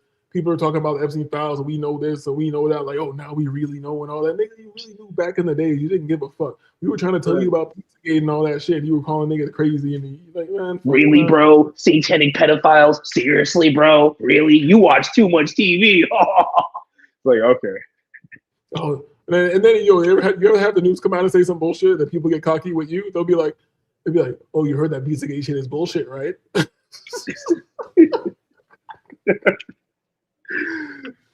Yeah, I mean, it's self disclosure at a massive level now. It's not just like on the internet, like you watching some spooky Illuminati YouTube video from 2011 or some shit like this. But it's like I said, like the real shit, they're not gonna let niggas know like that, like not on a mass level because if they did, like I don't know, niggas maybe riot in the streets or at worst just like stop giving a fuck and just, oh well, this shit's all bullshit. I'm gonna quit my job, which is actually something good. I think like if people did have that type of reaction where it's like, yo, everyone just stops participating in the matrix, and maybe that's like the probably the closest we'll come to like a mass revolution, even if it's like a passive one. But that's probably not gonna happen because there's too many people that are invested in the matrix to ever do something like that. No, it is what it is. It is what it is. But yeah, it's like 2 hours and 20 minutes. I was expecting to be here this long. Glad you. Yeah, 'cause I saw you live because like I was whatchamacallit, I started working my nights again. And I'm like, all right, let me see who's on. I saw Manager Jab talking about this shit. I saw you. I'm like, oh shit. 'Cause I don't know. YouTube is so dry now, bro. Too. Like I thought YouTube was dry during the daytime. At night, it's dry. It's dry as fuck now. I don't know if it's just my algorithm or timeline or whatever the fuck, but like nobody's talking about nothing. Like even Bro Sanchez, like he's like fucking trash now. Yo, he been trashed for a while. I'm like, yo, it's crazy how people build a little tribe and they'll have an audience forever, even though they just sound dumb. You know what I mean? They just keep saying like, and that nigga's an agent too, military police ass nigga. I mean, I remember you told me that. At first, I was like, nah, come on. But then, like, I don't know, maybe like his recent content, like it's been just mostly political shit, or like, I guess like FBA versus whatever shit. You know how I feel about that shit. I think it's all a waste of time. But it's like, bro, like he used to talk about like deep issues and like what do you call it? Syncretism and world events and like your cold references and shit. I'm like, yo, what happened to that dude? He's talking about whatever gets the money and moves the algorithm these days because he's about the bread other than his mission. And here's one of my litmus tests for people who are agents on YouTube. The person is oddly interesting, but clearly a character, meaning like, I don't know that they're an actual paid actor, but I mean a character. You know how people who have like, you're like, damn, this guy should be like on a TV show. You feel me? Like the way I feel that way about Jack. Speaking of but it's hard to put that on niggas sometimes, especially FBAs, because you know we're just so jovial and lively and shit. Like Jap just seems like a crazy Chicago nigga who likes to drink. I know niggas I be turned up like that sometimes. Right, you know, just you know, you get out with the homies and you just start acting ridiculous. You know what I'm saying? Like, well, hold on. Yeah, Shaka. Shaka says everybody's get down ain't the same. You need to be more specific, sir. You need to be more specific. Or maybe I'm just not understanding what he's referring to. Some niggas turn up with a blunt, some niggas turn up with some fucking adrenochrome or some shit. What floats your boat, I guess. What up, gangsta? Oh my God, I don't know, man. And like the hip hop media circuits, it's getting more and more ridiculous and annoying now with this fucking 50 Cent shit. And it's just like, bro, like these niggas need to like. I know that's their job, but it's like, bro, even like the nigga shit it's not nigga in the way you know what I mean, like it used to. You feel me? Like Shaka said, shit, I haven't watched TV in 5 years. I tried once, and as soon as I saw commercials, I was done. I don't even need a commercial, dog. The commercials are just way more abrasive because they get louder and they're really trying to fuck with your psychology. Everything's trying to get your psychology, but the commercials are really trying to get your psychology. So the frequencies up, the weird colors, and anybody who's halfway aware or you've been away from that shit for a while, you can feel the attack. You feel me? Motherfuckers throwing colors at you, trying to get you to spend money. You're like, ugh. You know what's funny? You know that Illuminati card game. I remember seeing one. I forgot what it was called, but it was basically like a nigga like watching TV and like he has like the hypnotized eyes and there's like little demons on top of his head and shit like that. Yo, so yeah, I think let me ask you this. Let me ask you a question. From this Illuminati card game, is this some Mandela effect shit or something? Because I could have swore I've seen these cards from like 10 years ago, plus 10 years ago when I was looking at shit. But nowadays, it seems like there are more cards are just manifesting to match what's going on in reality. Yeah, bro. They bring up like the Trump-looking one and this and that. I'm like, yo, I seen these cards mad years ago. Why didn't I see these fucking cards? You know, I have noticed there's been because I used to like be like I never had the card game, but I was big into like all that shit, like looking for like all the cards and shit like that, like online or whatever it is, like in like Google Images, whatever. And I thought I saw them all. And so I started seeing ones that like I never saw. I mean, and I thought it was like there wasn't like that many. Like I thought it was like maybe like 2 whole sets. But then I'm seeing like more cards, so I don't know, bro. That might be some Mandela effect. You're kind of feeling what I'm talking about. How it seems like new cards are manifesting. Like I'm saying, this reality. I did see the Trump one. The Trump one I did see a long time ago. I'm saying this reality like never begins, never ends. It just keeps rendering like GTA. Like it's like an next level. It just keeps rendering. You know, in GTA, like you ever been like especially back in the days when I used to be like younger and shit, be smoked up, maybe have like a beer or two with the homies, and you just be cruising in GTA. You're not even playing the game. You're just driving the streets and cruising. The shit is like more shit just starts popping up and shit. watching the world is a manifest in front of you. Keep manifesting. You feel me? You keep driving around and it keeps manifesting. It has its perimeters, but that's why I see this reality is the same thing. Like if we keep moving out, I think they might like, I don't want to get too weird with it, like we're in the ice wall and all that shit. But I feel like they keep us contained to keep reality in this bubble. Because I feel like if you keep moving, keep exploring, it keeps rendering. New novelty keeps popping up. New colors. You know, but it's funny that there's an Illuminati card about that. I forgot what it was called, but it had like a tape roll, like a movie, like a film roll, and it was wrapped around the earth. And it said, I remember it said something to the effect of, when does the movie end, or some shit like that, some crazy shit like that.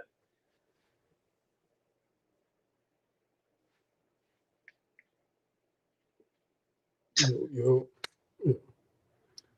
I'd put my other headphone in. But yeah, it's just crazy. I was considering because, I do need to get paid off this media. I should start a little media empire. And I was going to hit you up. That's why I was trying to get in contact to you. Like, yo, maybe we should do like a once a week type shit, dog. You feel me? They do like a once a week type thing. Like I'll collect some clips, have some clips in the tuck. You collect some clips, do like a once a week type thing. And then we'll chop them up. And if that shit gets some steam, just fucking, branch off. You know what I mean? Split the profits down the middle and shit, get monetized. Yeah, I ain't nothing. Lives out here. I mean, the only thing is, like, if you like, because that's basically what I was doing on my back when I gave a fuck about making YouTube content. You might have to start you have to definitely start a whole new channel because your shit is obviously shadow banned. But the thing is, like, once you go too deep into like the friend shit, they knock you out the algorithm too, and then it's hard as fuck to get back in. So like, you would almost have to tread lightly with something like that. But I don't know if you're able to do that. I'm saying, I probably just make like a normie ass channel. Like I'm just kind of making fun of shit. Like I'm not really gonna get into it and try to break it like down. Like Tosh.0 without the sus bars, the sus jokes and shit. Yeah, Shaka says, I keep forgetting Sanchez lives out here. I think Shaka lives in Vegas. Shit. That was in response to some people just working and coming home, not even wanting to do extra shit all the time. I think, check, is there like a long delay on the show? I think you might be behind a little bit because when you, like, sometimes I don't know, like, what you're. Yeah, I have no idea, but I know you're talking about. Yeah, I don't know what the message is. Because my delay was because I had YouTube, because I'm on my phone and YouTube was playing on the app and on the browser on the StreamYard thing. Yeah, but you're talking to me like he's in the chat. That means sometimes on YouTube it does that shit. You think you'll be like recent in the show when you look at it, and you'll be like fucking 5 minutes behind. You know what I'm saying? Yeah, you got to check your. I never really hosted StreamYard, but like I don't know. I can't do anything. Like I like the StreamYard the same way since I first ever used StreamYard. You feel me? I just click go live. I don't hit any settings, so I didn't change anything. I don't know, man. But it's just crazy, bro. And at this point, man, just like that card said, when does the show end or when does the movie end? Like it's just an endless tape roll. So it's just like a terrible Truman Show marathon that just never ends. Like it just gets corny, dog. And I'm so tired of like religious psychosis and just people and these tribes and shit, just annoying motherfuckers. Like everybody's just a clone with no perspective, just saying the same things, and they think they sound intelligent. It's just horrible, dog. But yeah. Even I'm disappointed in myself. Sometimes I watch the black people dribble on goddamn YouTube. You know what I'm saying? Like a panel full of some niggas and some bitches, and they're just like women are just saying ridiculous shit. Like why am I looking at this? Sometimes I'll be like, why am I looking at this? And why are these guys talking to these bitches who are obviously just playing with them? You know what I'm saying? Just toying with them, just saying. Because niggas want to fuck. Like, it's not that hard to figure out. Niggas just want to listen to bitches talk. Oh, yeah. That's what I realized. All these guys who talk all this shit about women and all this shit, they really just want to be able to talk to them. I'm like, oh yeah. You've been saying that too. So. I guess because I haven't been doing shows regularly and I haven't like been in the circles of that bullshit, that when I come across it, it's more abrasive now. I'm just like, yo, like, why are they talking to this unruly fucking piece of shit? They're like, why would you waste any of your energy with this? You feel me? And I understand some people like, you know what? Even people who I don't like personally, I got to give them their props. Like that European nigga or Brazilian, whatever he is, a fat nigga fatty, he knows how he built a little empire off his bullshit, off of talking about nothing. You know what I'm saying? Yeah, bro. If you could have a normie channel that like just keeps it surface level with normie talking points, and you know you could get monetized, and you get you amass an audience that's willing to donate and shit like that. Talk about what they want to talk about and all the dumb shit. Like, yeah, you could eat off YouTube. But I also feel like with the whole black shit, it's just like there's like sexual tension that niggas can't. Some niggas and bitches can't get out because they're just too busy fighting with each other. But it manifests through the fighting with each other. But it's online, so they can never really do anything about it. I don't know. That's just one of my theories about like why this gender discourse is so popular in the black manosphere or whatever. Maybe I should just go live on Monkey and talk crazy. Oh yeah, make content of that shit. Yeah, that's the new shit. You feel me? There's some cat. I don't know if he's young or old, but sometimes that shit gets too sus how gay he's talking. But sometimes it's funny as hell. Like this guy, what's his name? Like a GTA player or some shit. GTA for I don't know. Stacks something. I have no idea. That shit is hilarious, dog. Like, I'm like, that's how you know. That's what I'm saying. We can't escape. I like the retarded shit too. It's total nonsense, but at least I'm choosing my idiocy. Like when you're watching TV, it's kind of like, here I'm here to be an idiot. Whatever you want to give me. Right. Yeah. Yeah. I mean, I don't know, bro. Like maybe I'm just like completely schizo with it, but like my algorithm is like I try to like keep the dumb shit away and just kind of give me just informative shit. But maybe that's why I'm so schizo with shit. I need to find like I need to be entertained on a normal level and to be informed. You know, if you're not on BitChute and Rumble, you're not really into the deep end of shit. You feel me? Everything on YouTube, for the most part, I guess there's some interesting things here and there, but as far as like the deep dive in information, that's just on secret servers and BitChute and fucking Rumble. Yeah, I know. You gotta go on BitChute and Rumble and all these like weird quasi. You need like a VPN to go on them type of. Yeah, I mean, but those sites kind of like the format of those websites suck. Like the fucking, I don't know. Those sites are kind of annoying to deal with. You get like weird advertisements and shit. But no, I know what you mean. Like the YouTube shit, like YouTube deep is not real deep. I feel like that's all part of the plan and to make you frustrated. Because I'm like, yo, if you got money and they got money, why can't you just make a good website? You know what I'm saying? Like, why can't you just make a site? It doesn't make any right? sense. Yeah, that's just hard. I'm gonna make Rumble, but I'm gonna make the experience not as good as YouTube. I'm like, why not? Just make the same shit. I don't know, but you know, YouTube is like CIA. I mean, Rumble might be CIA, but YouTube is definitely like government. So like, they got the top servers. Everything is a small hat project, bro. Niggas don't got no money. Who got money to have something? Thanks. I'm talking about white people too. White people be like, I got some money. No, you don't got enough money to have nothing. That's facts. I don't know, bro. This shit is just like, I don't know, because I've always been a knowledge seeker. So like, I'm just looking for shit that like, kind of like quench that thirst, but like it has to be something intrinsic. Like I don't care about like worldly things in like a material way, but more so like there ain't no knowledge. It's over. Everything's worldly. You're in the world. What do you mean? Everything's like worldly. I mean like I don't like I don't know, like I guess like more philosophical things in that sense, like ideas and concepts more so. There ain't no philosophy. It's fucking it's self-masturbatory. You feel me? You got to get in the Tao Te Ching. You feel me? Where you ever listen to Tao Te Ching or read it? Nah.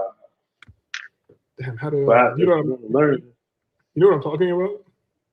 Nah, I know about Taoism and Taoism. Cause you know how Chinese shit's written funny. How do you spell this? The Tao. Is it Tao? T-A-O. Is it Te Ching? Is it Te Ching? If I see it, I'll know. The Tao Te thing. By Lao Tzu? Yeah, that's it. The book of the book of the way, the Tao Te Ching, the book of the way. If you listen to this, like I haven't read it, but I've listened to it, and who made a good point? Because you know who I heard about this book from? I heard it from that young nigga who's like a spiritual, like black Indian pimp or whatever. Madhasana. He doesn't even make videos anymore. Like he made it. Like I can't remember the last time he deleted everything. But you know what I'm talking about, right? He used to talk about spirituality and talk about pimping and shit. Was he like a light skinned nigga with a bunch of tattoos on his face? I think he had like one. We had like one tattoo in the middle of his forehead. Yeah. It was like a light skinned nigga with dreads or like braids and like braids or whatever. I know you're talking about. Yeah. He disappeared for a minute ago. Like he had some knowledge, and for some reason, one day he just popped him up into my mind. And I was like, "What happened to this nigga?" I looked him up, and I saw that he didn't have any videos, but he had posted something like a day or two before that, where it wasn't even a video of him. It's just some like Indian Bhagavad Gita type shit, and I look at his comments and man, you know, people get followers. He has more than followers. He has basically like goddamn cult following type shit. And they're all in there like, oh yeah, we got a video, stop this shit, blah blah blah. I'm like, damn, so this nigga really not doing shit. So I searched his name. He had like interviews with other people from like a while ago, and I watched it. And it's like there was definitely some knowledge in that shit, and how once you become like, he didn't say this exactly, but it's kind of like. Once you, and this isn't just his idea, I'm mixing it with my idea already and my observations, but once you become the mystic, once you become the magician, once you become the yogi, once you become the higher level of yourself or whatever, everything is just funny. You feel me? If you're still mad about shit, and it's hard not to be because you're super programmed, like personal things and life, family, this and that, like why me and this and that, all that shit. Trust me, I know. But when you really reach the levels, in those moments of serenity, in those moments of clarity, it's all funny. It's all cosmic giggle. And I hate that fucking term, fucking faggot shit. But giggle. It's all just hilarious. And so always think about all your pain and everything you went through in life, all your adversities, which you're still going through. God don't give a shit about you. It's funny to him. Why is it that serious to you? You feel me? If he is watching, but you're enduring it. Like, how do you like your entertainment, your TV? If you are a reflection of that, that is. If this creator created you just to watch you, even if you are being tortured, you are an aspect of him. So actually torturing himself in a way. You feel me? He, her, whatever the fuck it is. But I'm saying let's not even get too deep in it, because that's when you start thinking and all that shit. If you listen to I want you to listen to it and let me know what you think, because it doesn't make any sense. You feel me? I'm gonna write that shit down real quick. I can't really explain it. I think I have it on the screen. Yeah, I have it on the screen. Yeah, I see it. Yeah, I mean, I don't know, bro. It's like, I'd be lying if I said this fucking life isn't a fucking piece of shit. Just in general, but you know what I'm saying? Man, you just press that button and hurry the fuck up, man. The past year, I've been going through mad shit, but it is what it is. You feel me? You only gonna have two choices. If you're not gonna self-delete, you're either gonna make it or be a bitch. You feel me? Either make it, be a bitch. Either way, you're gonna suffer. You are in existence. You're gonna suffer regardless. That's guaranteed. But you don't gotta be a bitch. You feel me? Like that's. Right. I mean, I'm not one to complain and cry and whine. It's just like I just can't help but make observations. No, I know that's not what you're saying, but it's like. Well, what you're observing is being presented. What you're observing is being presented to you. You always got to remember that. So it wants you to be preserving the shit for a reason and have a reaction to this nonsense for a reason. You feel me? Do what the fuck you want to do. The mission, no matter how difficult it is. Like, oh, how long is it gonna take? When are we finished? We're finished when we're done, motherfucker. That shit makes me sick when motherfuckers talking about when are you gonna hit the end of the road? When are you gonna achieve the goal that you're moving towards or whatever? For one, I fucked up by telling you about the goal. I fucked up bad by telling you about it, and that's why I have kind of a bad attitude. I think the homie Omni who used to be around here. I fell out with Omni over nothing. Just intensity, because we weren't even arguing. I was talking to this nigga about intellectual pursuits. We were talking about trading and shit, and I'm like, yo, boom, boom, because I had been asking him I asked him for like different things, like, yo, invest some money. Why don't you go join that group over there? I'll join the group over here, and we'll get some knowledge or whatever. You feel me? Mm-hmm. He wasn't really with that. I'm not gonna press you, and I don't give a fuck about what you do. I'm just gonna do what I do. So once I came back with the goods, which was knowledge and money that I made from the knowledge, you feel me? I came back with the goods. I'm like, yo, this is how we got to look at things, dog. Even if anybody can pull money out the market, we need a repeatable mechanical system. If you can't explain your system to me, it don't mean shit. So we're having a conversation kind of like that. The nigga just lost it, dog. The nigga lost it. I tried to. I'm like, yo, this has to be some deep seated shit inside of you when you're just like, yo, you don't know anything, dog. You don't know what I did. You don't know shit. I'm like, yo, I didn't even turn up with him. I was like, yo, I'm not talking about you. I'm talking about ideas. Why are you getting emotional? No, I'm not getting emotional. You don't know shit. I'm not gonna argue with a nigga, especially not there in front of my face. So I just clicked on him. You feel me? I'm like, yo, I'm out of here. Yeah. So, and then I saw like I don't know. I think like either blocked me or did this or that. I didn't even speak to him at all. So I just cooked him on a live. Cause yeah, I know how niggas are. Cause niggas try to act like they're not around, but they be watching. So I cooked him on a live one time and I left it where it's at. But it was really a sad incident to me because I'm like, yo, I didn't say nothing about you, dog. And even when you got disrespectful, I tried to say like, yo, I'm talking about ideas right here. I'm not even talking about you. Why are you getting emotional about this shit? That's how you know niggas have deep-seated shit inside of them, man. Most people got deep-seated shit inside of them that you don't got nothing to do with. And if you don't, and that comes back to my original title of the show, Sad Men. If we don't heal the sad man, if you don't heal the sad man inside of you, pause. Hey, yo. Sure. Hey, yo. Why Yeah. not? You know what I mean? But if you don't heal the sad man within, then you're just gonna be within. You're just gonna be fucking out of it. You feel me? You're gonna be cooked forever, no matter what you do. Like that. And I also Freemason ass Robert Greene said, stay away from the unhappy and misfortune. Yeah, and in case Amin's goofy ass comes around and he watches this, I'm your brother, nigga. You feel me? I know. I'm crazy. You shouldn't have got crazy with me. Used to be my dog. You was in my left titty, dog. You was man. Scream right or die. I thought you were, man. Come on. Yeah, I mean, we all have a war within that we need to, win. No, but sometimes when you wait. Let me say this. Let me say this before I forget, because I said the Ami shit not just to bring him up. I said it because of this. It is my fault too, partially, because I am so intense with this shit that once I see that me relinquishing my power or letting somebody else take the lead or deferring for them is slowing down the mission, and I see that their personal issues are slowing down the mission, meaning you don't want to search for the knowledge, you don't want to invest for the knowledge, you just want to keep pressing the button and wasting the money. That's what happens in trading. You don't get your mind together, you're just gonna blow up accounts over and over and over again. So when I joined the group and I actually learned some more information, I had some real structure and shit, and it was working. I was rebuking shit. You feel me? I'm not talking shit about him or anybody. I'm just like, yo, I don't want to hear nothing. I don't want to hear nothing unless you can break this shit down. Like I can break this shit down to you. I don't want to hear nothing about it. You can keep. And I'm not even being as intense as I am now. I'm like, actually, I don't want to keep it on that situation specifically. I just want to let it be known. Like this is the point I'm trying to make. This might be wrong of me, but I think it's necessary because our programming is so heavy and shit that when it comes to me creating my reality or bending time and space or whatever the fuck I'm doing, if somebody starts fucking with that, my mental in the least, when I see that this shit's working, how do you explain this? Because you can't explain epiphany to somebody. How do you explain the spark to somebody when you feel the shit? And it's like, how the fuck do I don't know how to convey. I don't know how to convey that. It's like a positive. I think I know what you're talking about. It's like almost like a positive anxiety where you get excited about an idea or come to a revelation or like it just hits you and you're like I don't know.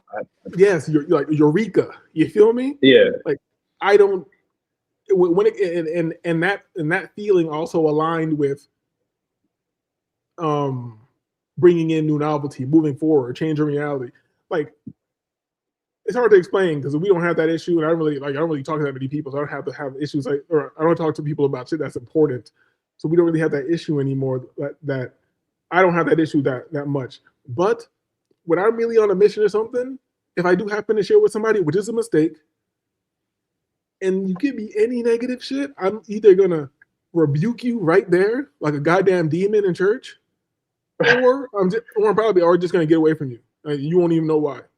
You try to reach out to me, talk to me later, I'm just never gonna speak to you again because I'm like, you're a weak-minded bitch. And I feel like that's fucked up though. That's a fucked up part of me. You feel me? That's something because I shouldn't have to do that to do what I'm doing. Do you understand what I'm saying? I might be doing what's necessary, but I'm not doing what's right. I mean, Yeah, I mean, I get that. Like, I don't know, bro. Like, I mean, I've had circumstances where I've cut people off, and people have cut me off. So I get where you're coming from. It's almost like, listen, this is it. It's either we're gonna build on something, or like, because I don't want to have a bunch of useless friendships, and I don't want to beef over dumb shit that doesn't really matter to me and shit like that. But niggas be hoes too, though. I'm not saying like speaking in general. That's a double-edged sword though, because yes, motherfuckers are hoes and dumb and useless, but also everybody is great. That's that is the that's a weird part about this reality. You feel me? Even people who you think are a piece of shit, if you got to be around them, let me not say everybody, but the majority, if you got to be around them and got to know them, you might still think they're a dumb fuck, but you'll see the divine spark within them. You feel me? Yeah. But if they don't see it within themselves and they're squandering their potential or talents, what can you really do? I can't bring the greatness out of you if you don't see the greatness within yourself. You know what I mean? And I'm not going to force you to be great if you don't want to be great. You refuse to see it within yourself, type shit. Yeah, and then who knows? Maybe we're in this fucking gematria ass computer, and things are just happening. Maybe that was just a part of the mission. You feel me? You come across these people, and then you leave paths. And even if you don't want to leave paths, the universe will force you to leave paths. You feel me? Oh yeah, for sure.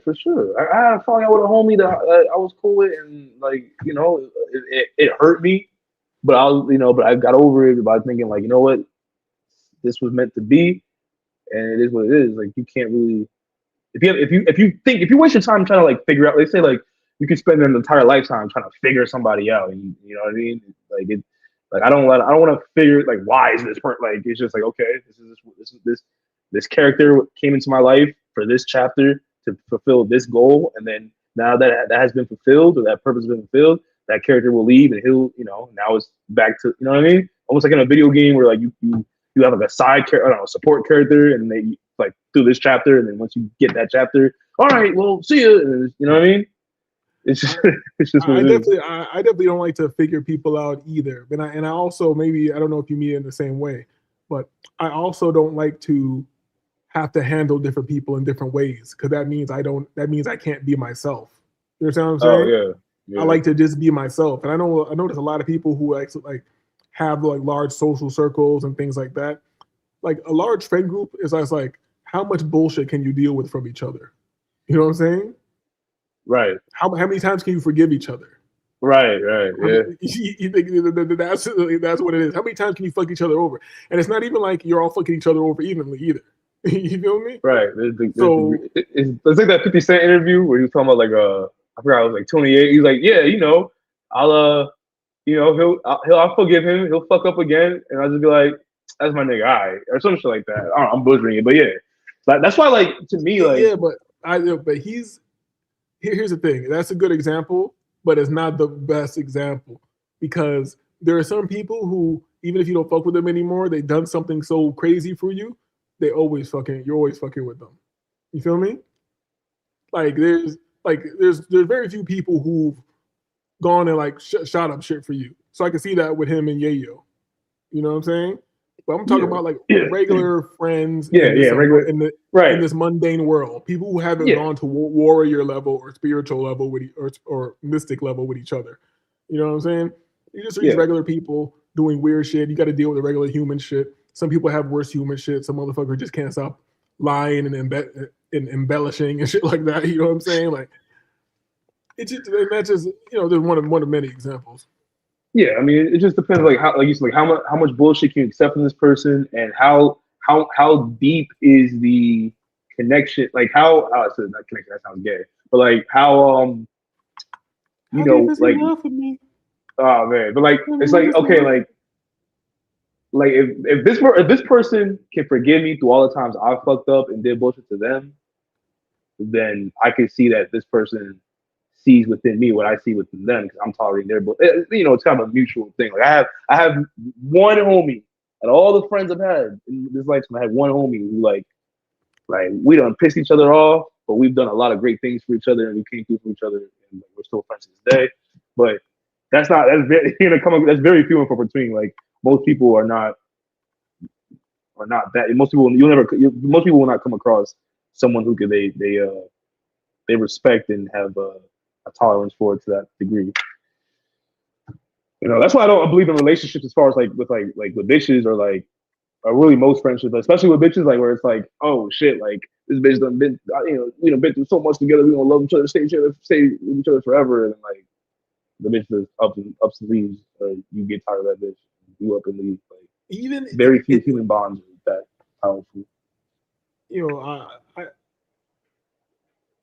I don't think that's it's just even without any order. I don't even think that's just even possible. You know what I'm saying? Without any order is impossible because it's just in a like for the most part. Let me not say everybody. For the most part, it's like just in a bitch's nature to do what she wants to do. You know what I'm saying? And they're like, there's no consequences, no guardrail. We're just living fully in your emotions. You feel me? I'm just living fully in what you think, how you feel at the time. I'm just living in that shit. Like there is nothing to that.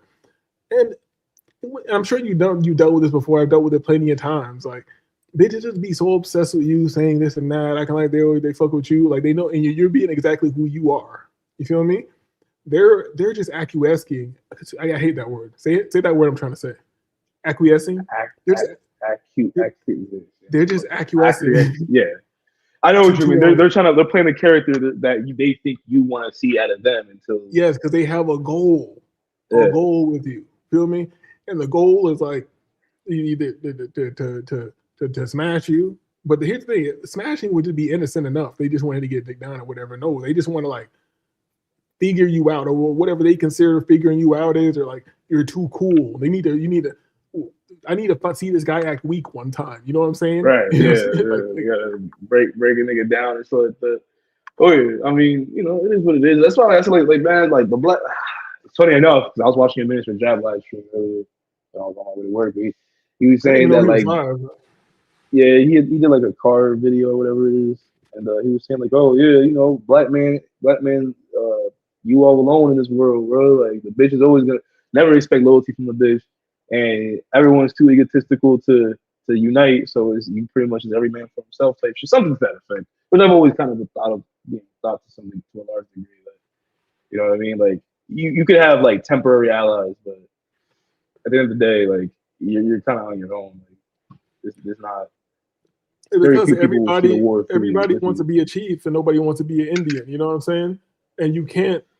I think that's the only way you can have cohesion is with hierarchy. You cannot have a communist like anything.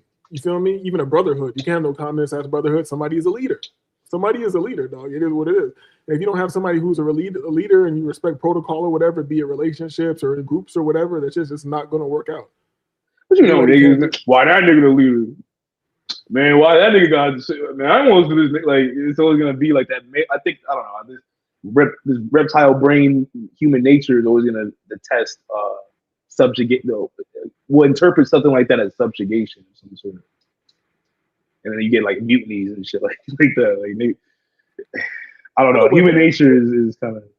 With homies, this was kind of different because I can't really blame people on like relationships that I had with like homies or some shit like that and shit that might have fell out because I know I'm hard to deal with. You know what I'm saying? I know I'm hard. I know I'm difficult to deal with. I know I can be abrasive. I know I can be like very one-sided with things. Meaning sometimes I just don't want to talk to people. I might not respond to you. You feel me? But that's how I don't. Here's another thing. I don't feel like if I gotta always hit you up, if you feel some way about that, if I don't talk to you for a year, if we talk again and it's not like we never stopped talking, then were we ever friends? Like, who the fuck are you? Right. You know what I'm saying? Like, that's why I only really value things on those levels. But those things are far and in between, and everybody has their own life. So you might have a couple people who you're tight with on those levels, and then they go live a whole different life. You don't really speak to them. You know what I'm saying? Even though if you came across them right now, you would chop it up as on the same level. Like I got homies like that since like back in the days. I haven't spoken to them forever, but I know if we had a phone call right now, it's going directly to the deep end. We're going directly to outer space with the conversation. I mean, out of this world. There's going to be, oh, hey, so how your family been doing? You see, we're going straight to, it just made me think about the last conversation I had with the homie when I had spoken to him for years. That we spoke and it went directly into like we never stopped talking, straight into the examining reality. You know what I'm saying? Those are the most genuine of friendships. And that's where that's what male homies. Now I'm saying with female, I'm sure you dealt with females so many. I think that shit is just such nonsense to me. And I know it was nonsense in the moment and you'll even start believing shit sometimes, even no matter how stupid you know it is. Like a bitch will tell you like how heavy she fucks with you and all this shit. I'm like, yo, like that's just you now trying to get some manipulation. As soon as you get some more dick in you, you're not. I can't call you for anything. You'll never help me with anything. You won't even answer the phone as soon as you start taking. It's like, why did you even come back into my? Bro, I've been dealing with that shit my whole life. Like, why did you even come back into my life? Like, this isn't like you're gonna just bring up old shit, and it's never gonna be on some just like fun vibes. It's always just like on some like, oh, and you hurt me still, and I remember you did this, and blah blah blah. Like, so you came back in my life just to guilt trip me? Like what the fuck? And then like it's yeah. I mean, bro. And it's really because you become familiar, and that's another thing. I feel like in this domesticated society, we can't be men. I feel like as a man, you're always supposed to be fucking exploring, moving. You're always a mystery on some level when you're not in the natural days. You feel me? If you weren't homesteading with your family, fighting off bears and cougars or wherever the hell you're at, you were like being a mystery. You're on some wild west shit, or you were a traveling writer, or you were an inventor, or you were some shit. You always had a level of mystery to you. You feel me? Now you're just some nigga with a job. You know what I'm saying? Some nigga with a job. Why does that sound so fucked up? I'm some nigga with a job. But no, you're right. Like that's why like, I could never like that's why I could never see myself being married or being in a long-term relationship ever again, because it's like I know like once it gets routine, like it's just I'm gonna be miserable. I'm gonna feel like I'm being domesticated or being in prison, and like the bitch moves in, and it's like, okay, now I gotta see you. Like it's just I don't know. Like I get what you mean. Like and the like married niggas. That's why married niggas are so miserable, because like they're in an unnatural situation. Because they're sticking in. Pause. They're sticking around it. They're sticking around in the situation for out of duty, at a duty and a responsibility and shit. You feel me? And they'll stick around, and they've been fucked up for a long time, but they stuck around out of duty and responsibility. And then the bitch will just leave. You feel me? Now so now you don't want the bitch to leave, because you're like, yo, I've been dealing with this shit so long, because like out of responsibility, I've been pissed off, but I love the bitch. What the fuck? The bitch don't even love me, bro. But it be like that though, bro. I mean, I never went to like the whole like marriage level, but I fell for that kind of, and you know the bitch does it on purpose, but it's like it's like you get so used to it. Yeah, that's the nature. That's the nature of the bees. Acts obsessed, crazy, like they'll do anything to fuck with you. They really fuck with you like that, but then it just go. That's why it seems like it changes so abruptly, like a light switch. You feel me? Because you're like, oh, nah, they just turn the mission off. That shit don't gotta wear off. They just stop doing it. It's like no, it's like no, it doesn't slowly wear off. Even I like, because I've been in like long-term relationships with bitches and shit, like lived with them and shit. And when it's getting weird, you could even I haven't been on the marriage level, but I can tell that a married nigga can tell that this shit's weird. You feel me? Like quick, early. The patterns, the bitch starts breaking patterns and all this weird, like and like the attitude and the tones and shit. The pattern is like the nail in the coffin, but I think you know immediately because the energy switch up. You feel me? A bitch is like a bad liar, and then the energy just goes left. Yeah, I mean, like I don't know. Like I have friends that are in like relationships and like marriages and shit. And I'm just like, bro, how do you fucking deal with that shit? Like you gotta deal with all like this chaos being just in your, like, to me, like your home should be like your realm of peace. Like I want to come home and just be within my own energy, my own thoughts. But like if somebody else is there, they're always there, and they're this chaotic, unstable, damn near mentally insane child in an adult body. I don't like anything that takes away my peace of mind and my freedom. I feel like relationships just do that. It's just not. You know this world ain't shit if bitches can survive. That's what we know. This world ain't shit if bitches can survive and have jobs and shit. Because I be around my homies who are married and shit, their wives who they seem responsible, like responsible adults. But then they just be like, when they're talking to them, like, you're a fucking retard. Like, how are you even right? Like, how are you? Like, you're right, exactly. Like, how is it? Like, if we're in a natural world, this bitch would be like eaten by lions if it wasn't for a nigga with a hut and a spear and shit. Yeah, it's not even like you're a dumb adult. It's like you're almost like childlike. I'm like, how do you have a job and shit? I mean, you drive a 400-pound death machine every day. Yeah, you can barely do that. Like, how do you do? And that's why I don't really have that many married homies. But like my one good friend, my married homie, I look back and I'm like, not even gotta look back. It's just facts. Like anytime this bitch would disappear, he'd be pressing me to hang out and do shit like that. I'm like, yo, why can't I just? And then anytime I link him up or something, like yo, like he lived in my building, so I'd be like, yo, let's go hit a 5-mile walk real quick. Let's go work out or whatever. He'd be like, oh man, it always like, oh, my wife is coming home or this or that, and then there's always some excuse. I really hate a married nigga who uses his wife as an excuse for shit. You feel me?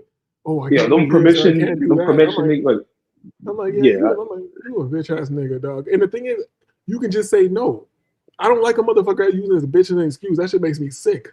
You know what I'm saying? Just say no, I can't do it. Just say no, I can't do that. My bad. You know, don't involve the bitch's name at all. Don't say no. But, oh, you know, I have to ask her. Oh, I got to see it. Like, you gotta ask who? Oh, never mind. I didn't know my friends were bitches. Especially when you pay the bill, you pay the majority of the bills and all that shit. Like, what the fuck? What do you need permission to do your? Like, how do you need permission in your own house that you pay for? It's like niggas need permission with their own money. Because I know motherfuckers who even got like separate money from their bitch. And they still act like they can't do what they want to do. You know what I'm saying? I'm like, what the fuck is wrong with? Like, what's the point?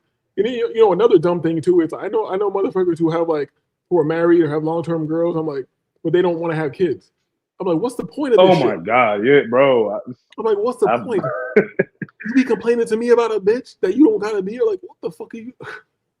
Well, that's because they're following traditions and the bitch pressured them because she wants that all in writing and paperwork. So the nigga comes up, she run off with the bag and shit like that. That never made sense to me. I have a homie, my best friend, actually, like, I hate it because I'm so gay.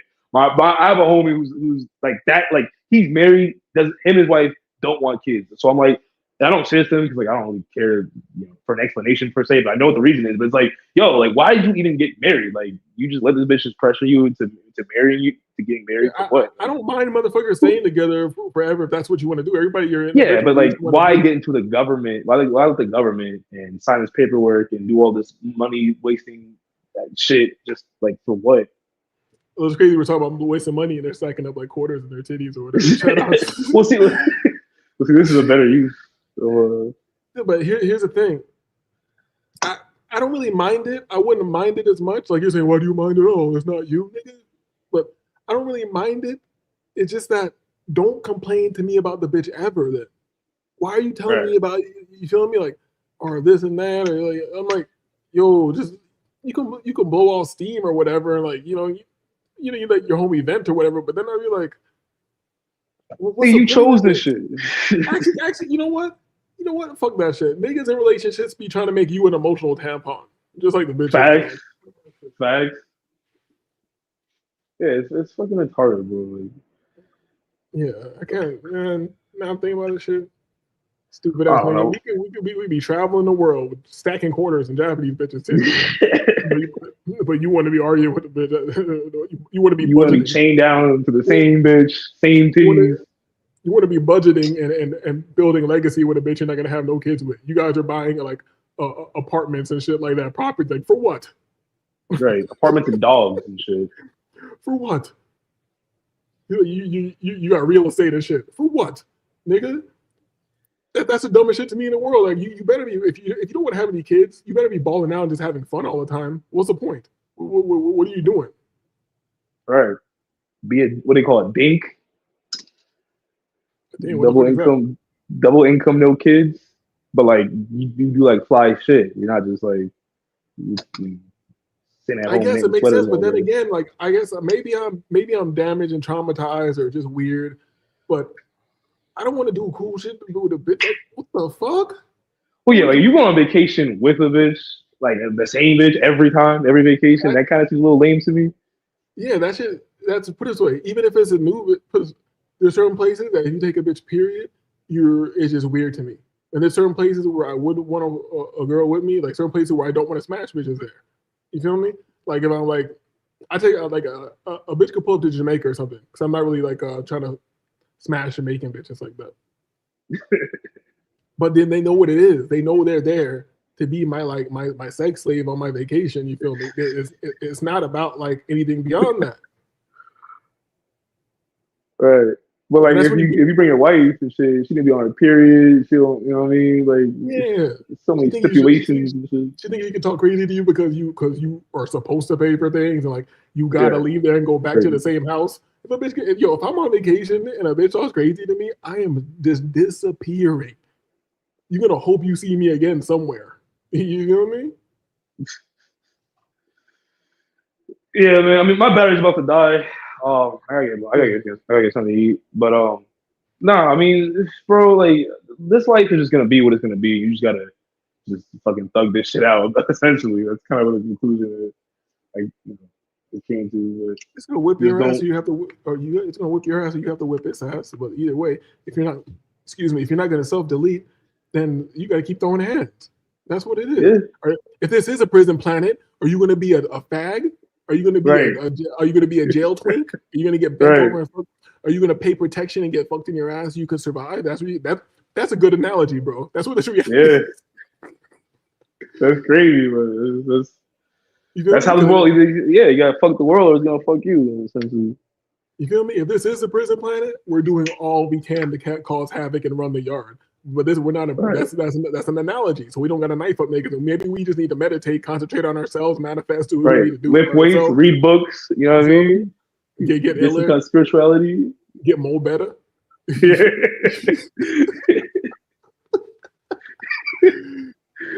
But with that being said, this is disagreeable. I'm disagreeable. We're disagreeable. I'll catch you in the. Hold on for a second when I turn this off, baby. This is disagreeable. I'm disagreeable. We're disagreeable. You already know what it is. It's been a minute. Shout out to Wavy for pulling up. Shout out to Shotgun in the chat. Anybody who watches this later, you know what it is. We in hell, but are you cool and are you a bitch? Peace.